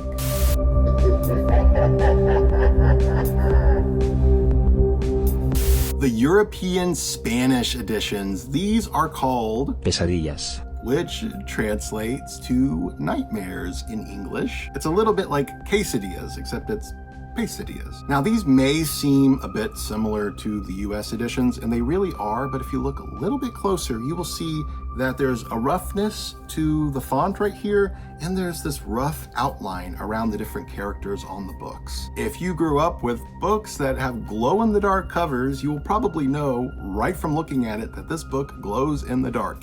And if you were to think that, you are right. Now, the title translations are a little bit closer to the original American titles, but there are a few exceptions, and I want to read a couple of those for you too. Deep Trouble is now Danger in the Deep. Welcome to Dead House is now The House of Death. Say Cheese and Die is now The Smile of Death. The Girl Who Cried Monster is now Terror in the Library. Welcome to Camp Nightmare is now Panic in the Camp. The Ghost Next Door is simply titled Terrifying Visit. The Haunted Mask is now The Cursed Mask. Piano Lessons Can Be Murder, Sinister Melody, and You Can't Scare Me is The Disgusting Face of Terror. I love the title translations for these. It kind of reminds me of that one Arthur episode where Arthur goes to the library and he finds the new Scare Your Pants Off Club book, which is called The Mysterious Hand. The title translation for these books sounds more like the Scare Your Pants Off books from Arthur than they do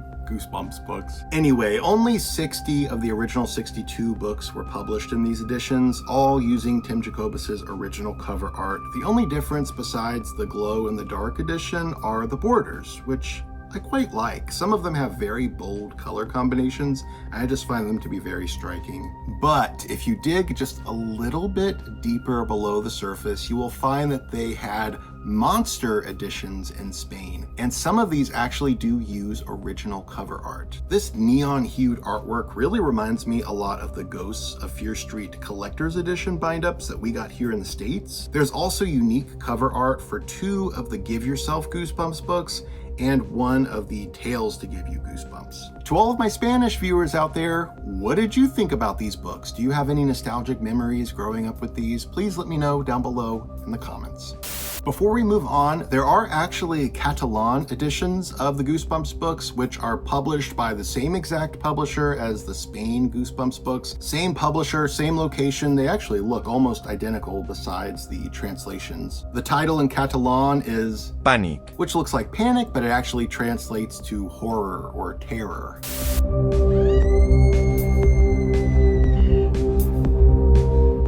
Speaking of Spain's Monster Edition bind-ups, Italy actually got into the business of creating some very, very cool Goosebumps bind-up editions. Guys, these are amazing. Just wait until you see these. These special collector's edition bind-up books collect various books from the series, but that's not what's important here. What's important is the free gifts that most of these books came with. Now, we don't have great photos of these, unfortunately. Not very many exist online, so if there are any Italian viewers out there who have copies of these, you should be scanning them and uploading them online. It would be very, very nice to see these in better quality. Anyway, here is a list of the different free gifts that you would find in these Italian bind-up editions. Werewolf eyes, a sticky spider, a glow-in-the-dark skeleton, an alien egg, a squishy Frankenstein head, a squishy skull, a squishy brain,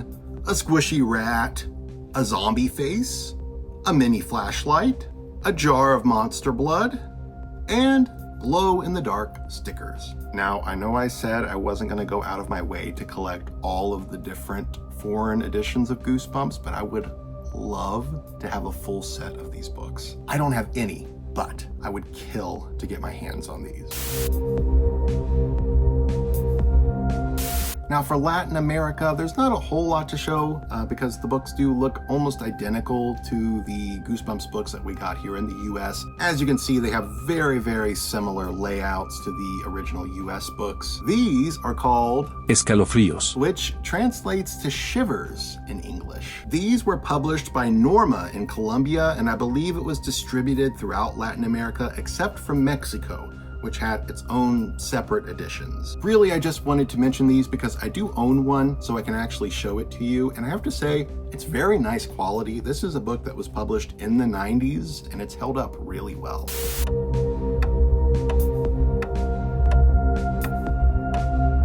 Now, the Dutch editions of Goosebumps are something truly special. Now, these were released under the name Kippenvel, originally without the N in the spelling, and then they switched to the traditional spelling. Anyway, this just simply translates to Goosebumps. These were originally published in really nice hardcover editions, but then in the early 2000s, the books started to be printed in the special 3D editions, which are also in hardcover. So right here, I have The Haunted Mask. This is the only edition that I own, but I would kind of like to collect some more because these are actually really freaking cool. Unfortunately, only a handful of titles were published in these editions, which just means that it would be easier to complete the set. So, I don't know, maybe I will collect more of these. I think they're really fun.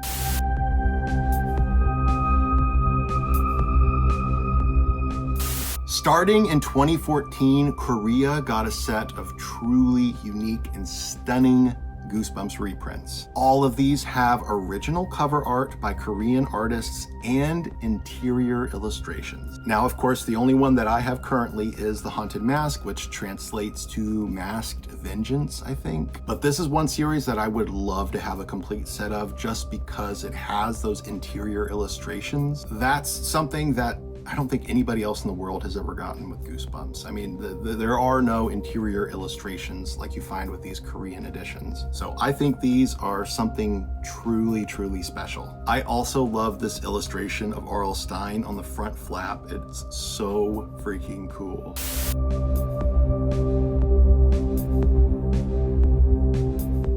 Now, before we get into my personal favorite international Goosebumps reprint, let's talk about some of the other various editions that exist throughout the world, as well as some special editions. In the 90s, Japan got Goosebumps from Sony Magazine, featuring the original Scholastic cover art. While not terribly different from the US editions, these are considered extremely rare and very collectible. Then in 2006, Japan reprinted 10 of the books with brand new original cover art, and these editions are simply gorgeous. In 2018, Indonesia was also given 10 Goosebumps reprints with new cover art, and then there was a run of Danish editions with brand new cover art as well. Now, Iceland is a bit interesting. They were given a short run of Goosebumps books in 2015, some of which used the classic Goosebumps reprint art, and some used original cover art, but strangely enough, they kicked off their reprints with the novelization of the movie. I don't know why. Now, Goosebumps has spread all over the world, so there are probably some things that I am missing in this video. There are probably a ton of other really cool editions yet to be discovered, so if you know of any others, please let me know down in the comments. Like I said, this is not a comprehensive list of all of the books. I'm just trying to piece together what I could find online. Who knows? I may be making a sequel to this video at some point.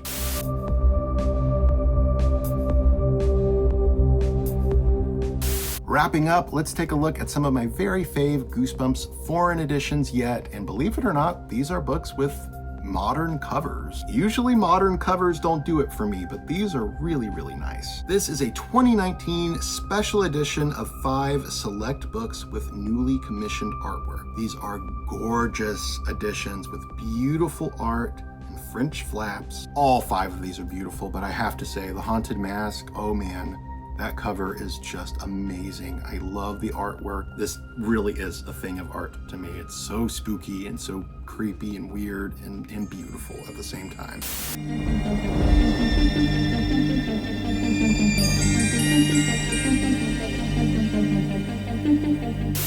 Every giving goosebumps at Pizza Hut because there's a free Hunter mask with the $6.95 Kids Works, plus a hideous Goosebumps hand puppet for $2.95. But it's for a limited time, so hurry. Welcome back, creeps. We are going to look at the Goosebumps walkie-talkie that I have here. This is Curly the skeleton, looking cool as always. Now, I've had this since I was just a little tyke, and I used to have the full set, which came with the haunted mask. I don't know what happened to it. Just sometime over the last 25 years, it's gotten lost. So we just have Curly right now, and he does not work. So one of these days, I would love to get a complete set again and have them actually work. I mean, work to the best of a walkie-talkie's abilities. Underneath Curly the skeleton, we also have another holographic Goosebumps item. This is a Goosebumps necklace that has the mummy from Curse of the Mummy's Tomb. I also have something pretty one-of-a-kind here. This is a drawing, a sketch from Tim Jacobus himself. Tim Jacobus, of course, did all of the original covers for the Goosebumps books, and he drew this. This is him. Like, he did this with his own hands. This is a real sketch that he signed. One of my prized possessions. I also have these amazing Goosebumps book cover magnets. These are magnets designed by Treat Studios to look just like the original books. I was gonna take these out of the packaging and put them on my fridge, but I decided to keep them pristine in the packaging. So we have Stay Out of the Basement. We've got Haunted Mask, my favorite book. We have Night of the Living Dummy, and Attack of the Jack-o'-lanterns, another one of my favorite books. Next is a Micro Games little handheld game. This is a One Day at Horrorland themed. I've had this one since I was a kid too. This came out in 1996. I believe I got it for Christmas that year, or maybe my birthday. Hopefully this shows up on camera okay. This is a Goosebumps holographic watch. We also have a cool design on the strap itself. And then this also opens up so you can, you know, tell the time. You also probably noticed that I have a Goosebumps alarm clock behind me. As a kid, I had this on my bedside table. I actually have some home video right here. You can see exactly how it was set up inside of my childhood bedroom. On the fingers of the clock, I've got some Goosebumps rings. So there's a Curly the skeleton ring, the Abominable Snowman of Pasadena, Cuddles the hamster, and the shrunken head. These rings also came in a set with these keychains. Again, I got these as a kid for either Christmas or a birthday. So we've got Abominable Snowman here and Curly the skeleton. It also came with a shrunken head. I loved the shrunken head as a kid because it actually kind of does just look like a shrunken head. So I would like to pretend that this wasn't a keychain, that it was an actual shrunken head. I was a bit of a nerd. Here's another Goosebumps keychain that I got when I was a kid. It's a squishy, slimy, slappy, very fun to squeeze. Of course, I do have a haunted library or two. Please don't comment down below and say, oh, since you have two, can you send me one? These were both given to me as gifts, and I'm gonna keep both of them because I cherish both of these. I actually had a haunted library as a kid, but sometime in the process of my parents getting a divorce and having to move house, it got thrown away. I don't know what exactly happened, but it was no longer in my possession. So a really good friend of mine tracked one down for me a couple years ago. This is a Hershey's branded promotional item where Hershey's and Goosebumps teamed up. In boxes of Hershey's, Pepsi, and Doritos, you could look for exclusive tiny little Goosebumps books written by R.L. Stine himself. Once you collected the two different books, you could send in some proof of purchase and you could get the Haunted Library featuring the Halloween game, which is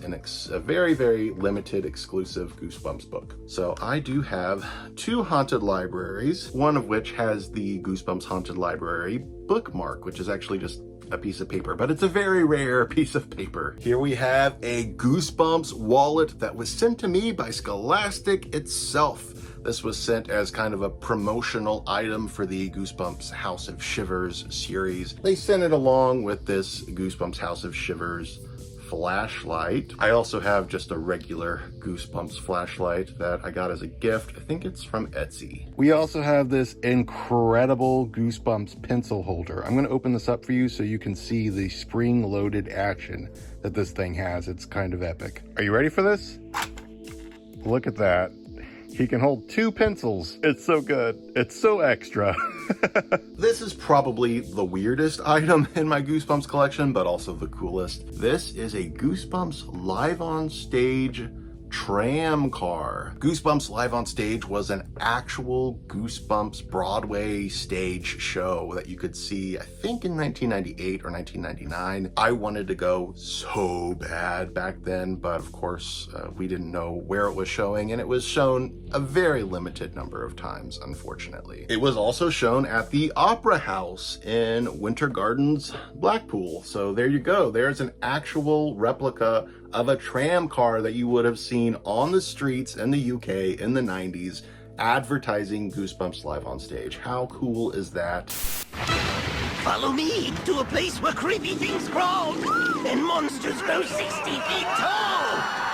Oh, look how much fun they're having. Goosebumps Live on Stage, coming fall 1998. Next, I have a couple of Goosebumps collectible action figures. This is an original one from 1996. It is Curse of the Mummy's Tomb, of course. I also have the Monster Blood 2 Cuddles the Hamster one. Here we've got all 3 of the Goosebumps mugs, which are amazing. So these are pretty much in brand new condition. We've got the Haunted Mask, we've got Slappy, which just looks hilarious to me, and the Mummy, of course. These also have the tags inside, or at least one of them do.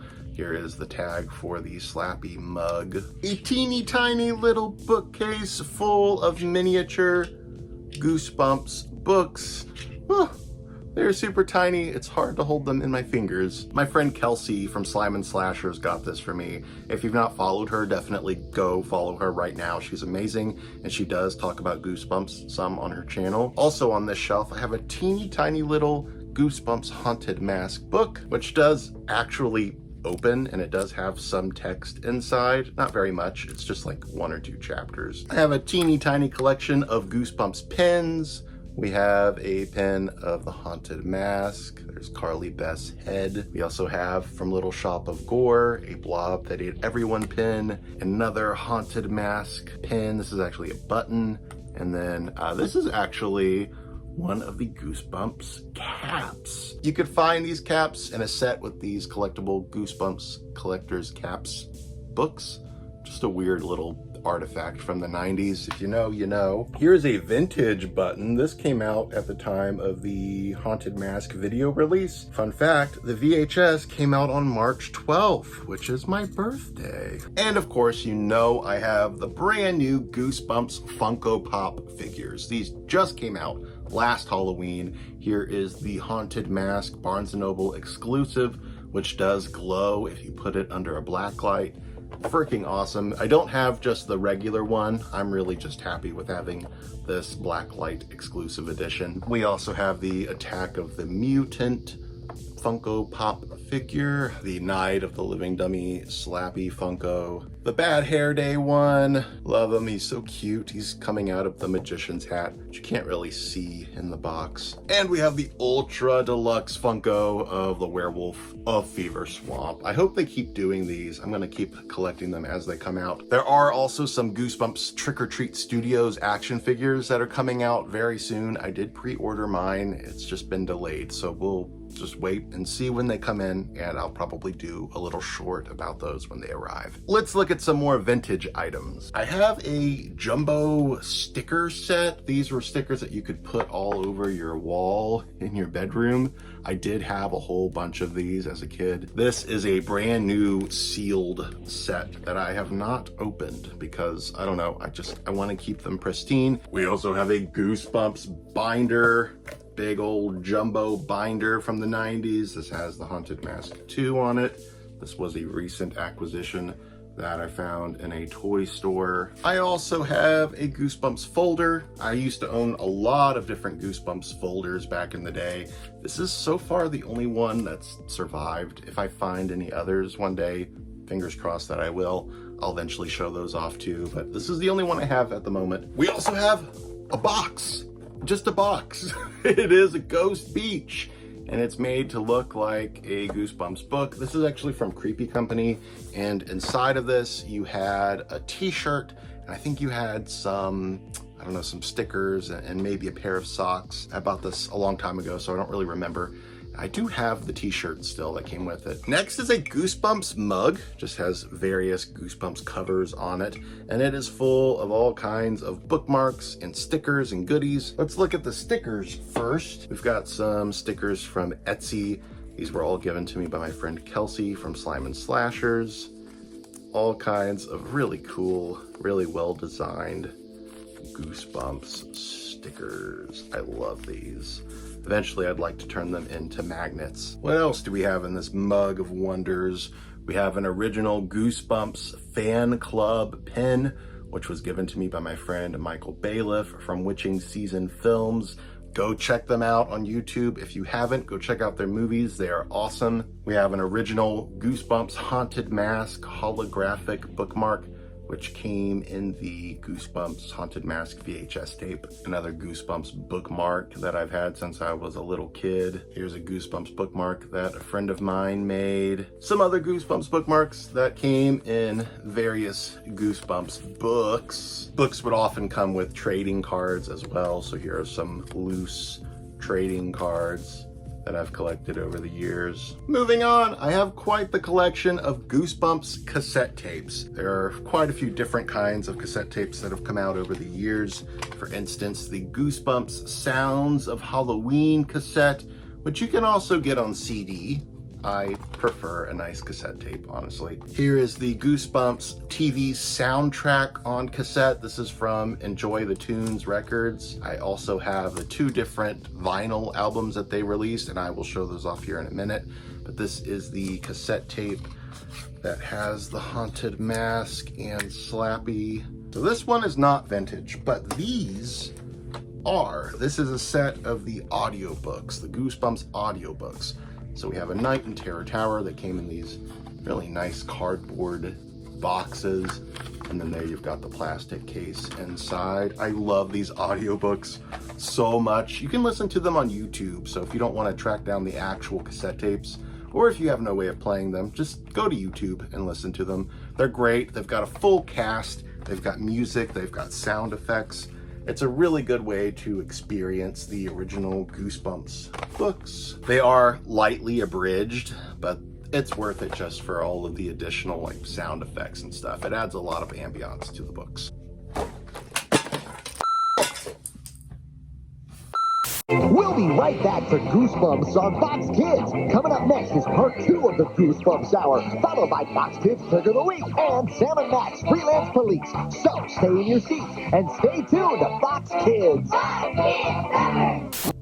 We had a little bit of an accident, but we're okay. Nothing's damaged, so let's proceed. Here we have both of the Goosebumps vinyl records of the soundtrack from Enjoy the Tunes Records. They released this one initially, which is a very kind of plain record. There's not a whole lot to it other than the record itself is pretty cool, I have to say. But here's where it's really at, because Enjoy the Tunes Records put out this amazing deluxe edition of the soundtrack, which is actually 2 vinyls. Look at that. Isn't that artwork amazing? So you have additional tracks from the soundtrack on this, as well as a bunch of spooky sounds. It's really great. I think it's sold out now, but if you can manage to get your hands on this, do it. It is worth every penny. And if you're a fan of the Goosebumps movie from several years ago now, I was going to say a few years ago, but the movie came out in 2015, so it's almost 10 years old. Whew, boy. Here is the Goosebumps movie soundtrack, which was put out by Waxwork Records, one of the best in the biz. I love that Tim Jacobus came back and did some original Goosebumps art, which has Curly the Skeleton on it. I love that. This is also a double record set with some amazing artwork there. Oh man, that looks so good. I want to frame that. Put it on my wall. I'm not a super fan of the movie. Everybody knows this already, but I do actually really like the soundtrack. I think Danny Elfman did a great job, as he always does. A couple of smaller Goosebumps items, which some people would argue this actually is not a small Goosebumps item. I had no idea this was rare until one of my patrons told me, like, you got a really good deal on this because it's like one of the rarest Goosebumps items ever. So this is a tiny little sneak preview of Tales to Give You Goosebumps. It's got one of the short stories in it. You know, it's nothing new. It's nothing that you can't read inside the book, but this is actually a very, very, very rare Goosebumps item.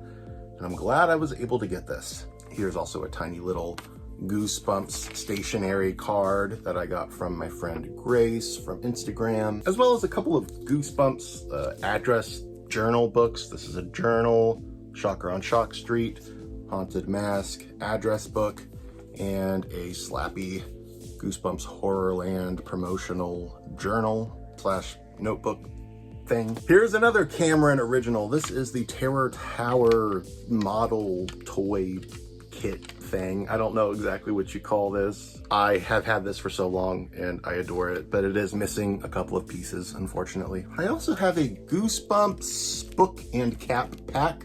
I bought this maybe 15 years ago or so, before Goosebumps items started getting really expensive.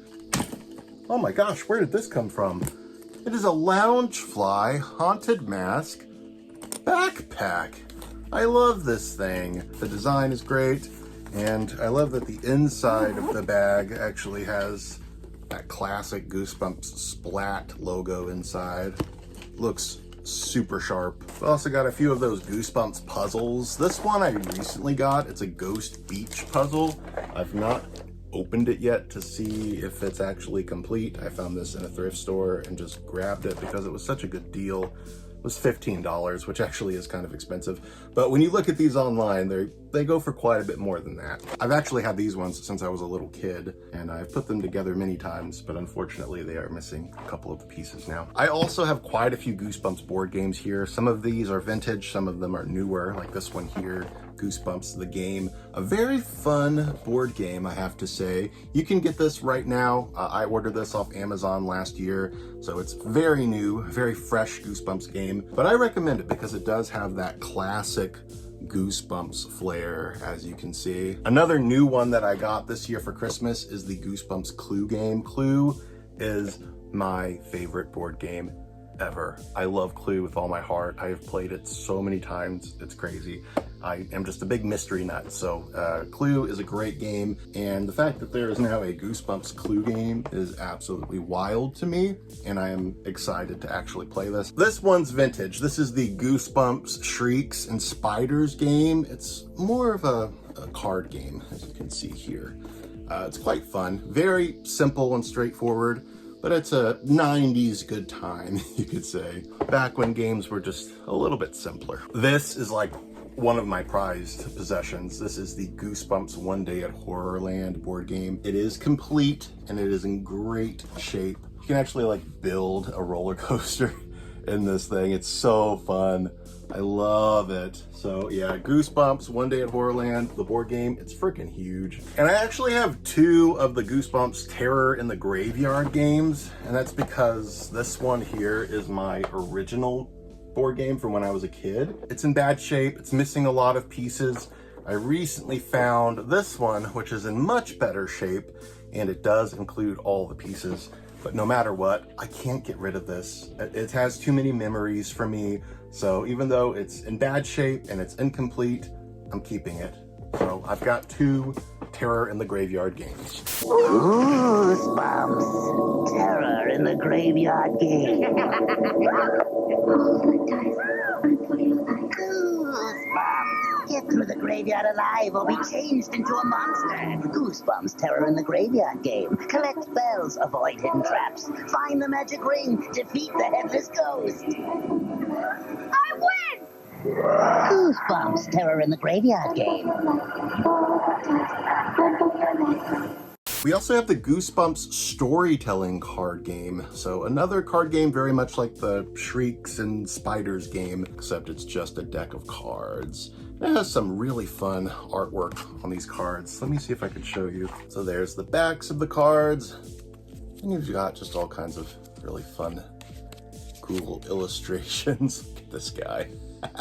The Freaky Faces Goosebumps toys were some of my very, very favorites growing up. I love these so much because they're just Goosebumps boglins, and who doesn't love a good boglin? I actually had a whole bunch of these as a kid, but unfortunately, you know, over the years, they just got destroyed. I had a Mud Monster one, I had a Curly the Skeleton one, and there are many, many others to collect. This is the only one I have right now. I got a pretty good deal on this on eBay. I would love to collect more, but this is all I've got for now, and I love him. He's so cute. This is a Goosebumps 10, by the way. It's a recent release that was put out by Scholastic, and it does have some of the original Goosebumps covers inside, but these are all just reprints. I'm less interested in reprints, but I do love this really cool 10, and there are a bunch of others that I would kind of like to get eventually. This is freaking amazing. So this is a Taco Bell Happy Meal box, and it's got all of the Goosebumps creatures on it. It's foiled, so it's got this really cool shiny effect to it. Briefly, Taco Bell did this Goosebumps toy line where they had these 4 different toys, and if you were lucky, you could also get this awesome box that went along with them. I actually do have the toys, which I will show you here in a moment. Goosebumps are life, and enter the Fox Kids Escape into Goosebumps sweepstakes. If you win, you'll be the only kid on the planet to play the new Goosebumps Escape from Horrorland CD-ROM game in a real movie theater on the big screen in your town full of your friends. You'll also win a computer with mounds of CD-ROM software, including Goosebumps Escape from Horrorland. 400 others win a Goosebumps Escape from Horrorland CD-ROM game and t-shirt. You won't have a ghost of a chance to win unless you get a postcard with your name and address by January 3rd to Fox Kids Escape into Goosebumps, P.O. Box 1129, Los Angeles 90078. So here are the Goosebumps Taco Bell toys that go with the Goosebumps box I showed you. We have Curly the Skeleton. If you wind this one back, he skitters along a surface and his mouth opens and closes. We have Cuddles the hamster over here. You can turn him inside out. We have Slappy the dummy. He's like a candy dispenser, and I actually do have the candy that comes with him. And Goosebumps Curse of the Mummy's Tomb. If you open this up, the mummy is inside and you can unwind him. This is a Goosebumps card that a friend of mine gave to me. It's got Piano Lessons Can Be Murder on the cover. Coming on down, a pack of sealed Goosebumps stickers. We have a Wendy's Kids Meal What's the Difference Challenge CD-ROM game, and a couple of Goosebumps Haunted Mask promotional rulers. I think these came out at the time of the VHS tape. Of course, a Goosebumps collection would not be complete without the Goosebumps collectible trading cards. I have a couple of the individual sets here. I have like 6 different cards inside, but I also have a complete set of trading cards in this box. Just up from my Goosebumps shrine, we also have the side of this bookcase here, which has a whole bunch of Goosebumps related things. We've got a couple of Goosebumps flashlights still sealed in the packaging, a sealed pack of Goosebumps pencils, another Goosebumps pencil here, but this one has a topper with one of the horrors from Horrorland, a Goosebumps Haunted Mask sticker, and a Goosebumps door hanger with the Executioner from A Night in Terror Tower. Ooh. On my book cart over here in the corner, I have a Goosebumps sticker, and we've got a Haunted Mask. This is a licensed magnet from Creepy Company, and this one is not licensed. This one came from Etsy, I'm pretty sure. It's a Give Yourself Goosebumps magnet. So here's my retro nook where I have quite a few Goosebumps related items. For instance, here's a Goosebumps Haunted Mask t-shirt and mask set. The t-shirt is now way too small for me, but I do still have the mask. We also have my collection of Goosebumps DVDs, my Goosebumps original VHS tapes. These are the ones that I've had since I was just a little kid. I used to own Bride of the Living Dummy, but I don't know what happened to it. It's been missing for years now. On the guest bed here, I've got a couple of different Goosebumps blankets. This is a Curly the Skeleton one that I got from Creepy Company. This one is a haunted mask blanket that I have folded up. And then underneath both of these is an original Goosebumps quilt, a sheet that I've had since I was a kid. That's why it looks so bleached and worn out. It's because it's been through the washer a ton of times. We also have my prized Cuddles the hamster pillow, which I just think is adorable. Next, we have a display case containing 3 different Goosebumps masks, all from Treat Studios. In my bedroom, we have multiple Goosebumps posters like this one here, given to me by my friend Kelsey. Iconic illustration here of R.L. Stine surrounded by his monsters, the Haunted Mask 2, and Welcome to Dead House original video store posters advertising the VHS tapes. I also have a signed high quality print of the artwork of Welcome to Dead House. It is signed by Tim Jacobus. And of course, there's Goosebumps apparel, of which I have quite a bit. You've seen my Goosebumps jersey that I've been wearing in this video. I also have this pair of Goosebumps socks, as well as a whole bunch of different t-shirts.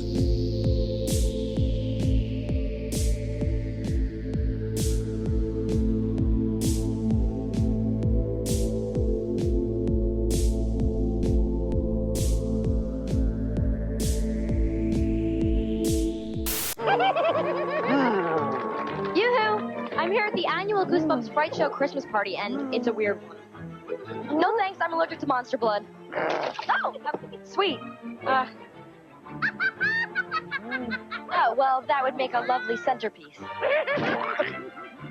Oh, nothing like rats and sauerkraut. No, you know, I usually don't kiss giant hamsters on the first date. Merry Christmas to all. Gotta go.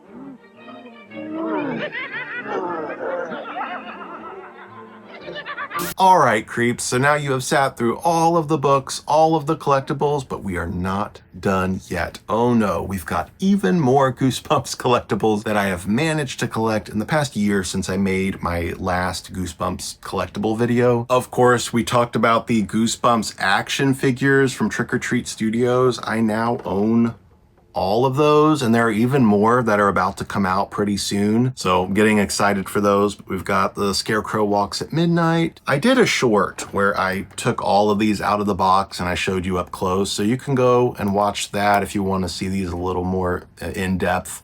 But I'm just going to show you that I have them. There's the Haunted Mask. There's the Mud Monster from You Can't Scare Me. Then we got a couple more. We've got the Curse of the Mummy's Tomb and Slappy from Night of the Living Dummy. So there's the full set, and I'm very eager to get my hands on the new ones that are about to come out pretty soon. I also have this Goosebumps postcard book, which is quite beat up. I've had this since I was a kid. It's a Cameron original. The postcards are starting to fall out, and the book is just in kind of poor condition, but it's rare and it's very expensive online, so I'm glad that I at least own it. And then I do have a whole stack of office supplies here. So a viewer was very, very kind last year and actually offered to send me all of this stuff, and I was completely blown away. Opening this stuff up was like Christmas morning. So we do have this tiny little Goosebumps, it's like a license plate, but for your bedroom wall. Got these teeny tiny little Goosebumps notebooks, still in great condition, unused. We've got 3 more of the bigger notebooks here. So there's 2 Shocker on Shock Streets, and then we also have Return of the Mummy. We've got a whole stack of folders. Now, a lot of these I actually owned as a kid, but then over the years they got ruined or thrown out. So it's really nice to have some of these again and to be reunited. So we've got Monster Blood 2, we've got a couple of those. Got Curly the Skeleton here. We've got the Horror. I remember having this as a kid. There's 2 of those. And then I've got 3 of these because one of them, I think it's this one, is my original one. And then the viewer who sent me all this stuff was very nice and sent me 2 of the Monster Blood folders. And here's just a little example of like what they look like on the inside. So cool. I wish they still made Goosebumps office supplies. I'd buy all of it. And then we've got this really sweet Goosebumps binder, which is freaking huge. I'm actually using it to hold all of my Search magazines, which R.L. Stine did work on for a very brief time. And then we've got another binder here that's got the Mummy on it skateboarding, of course. And again, I'm just using this to hold some of my random loose Goosebumps collectibles, which I've shown you in the video earlier. Oh man, look at this. There's Slappy. There's another notebook. I forgot this was in here. Got another Goosebumps board game here. This is from the movie, so it's a little more recent. I actually got this at a thrift store, and it was originally priced $6, but then they were having a half off sale. So I ended up getting this for only $3, which is a really great deal. All right, I've got two more things here. We've got the Goosebumps musical soundtrack. This is the Fan of the Auditorium, which is pretty recent. It's from 2021. I've still not listened to this, but a viewer was very nice and sent this along for my collection. And then we've got my most recent Goosebumps purchase, which is a big deal. Guys, this is huge.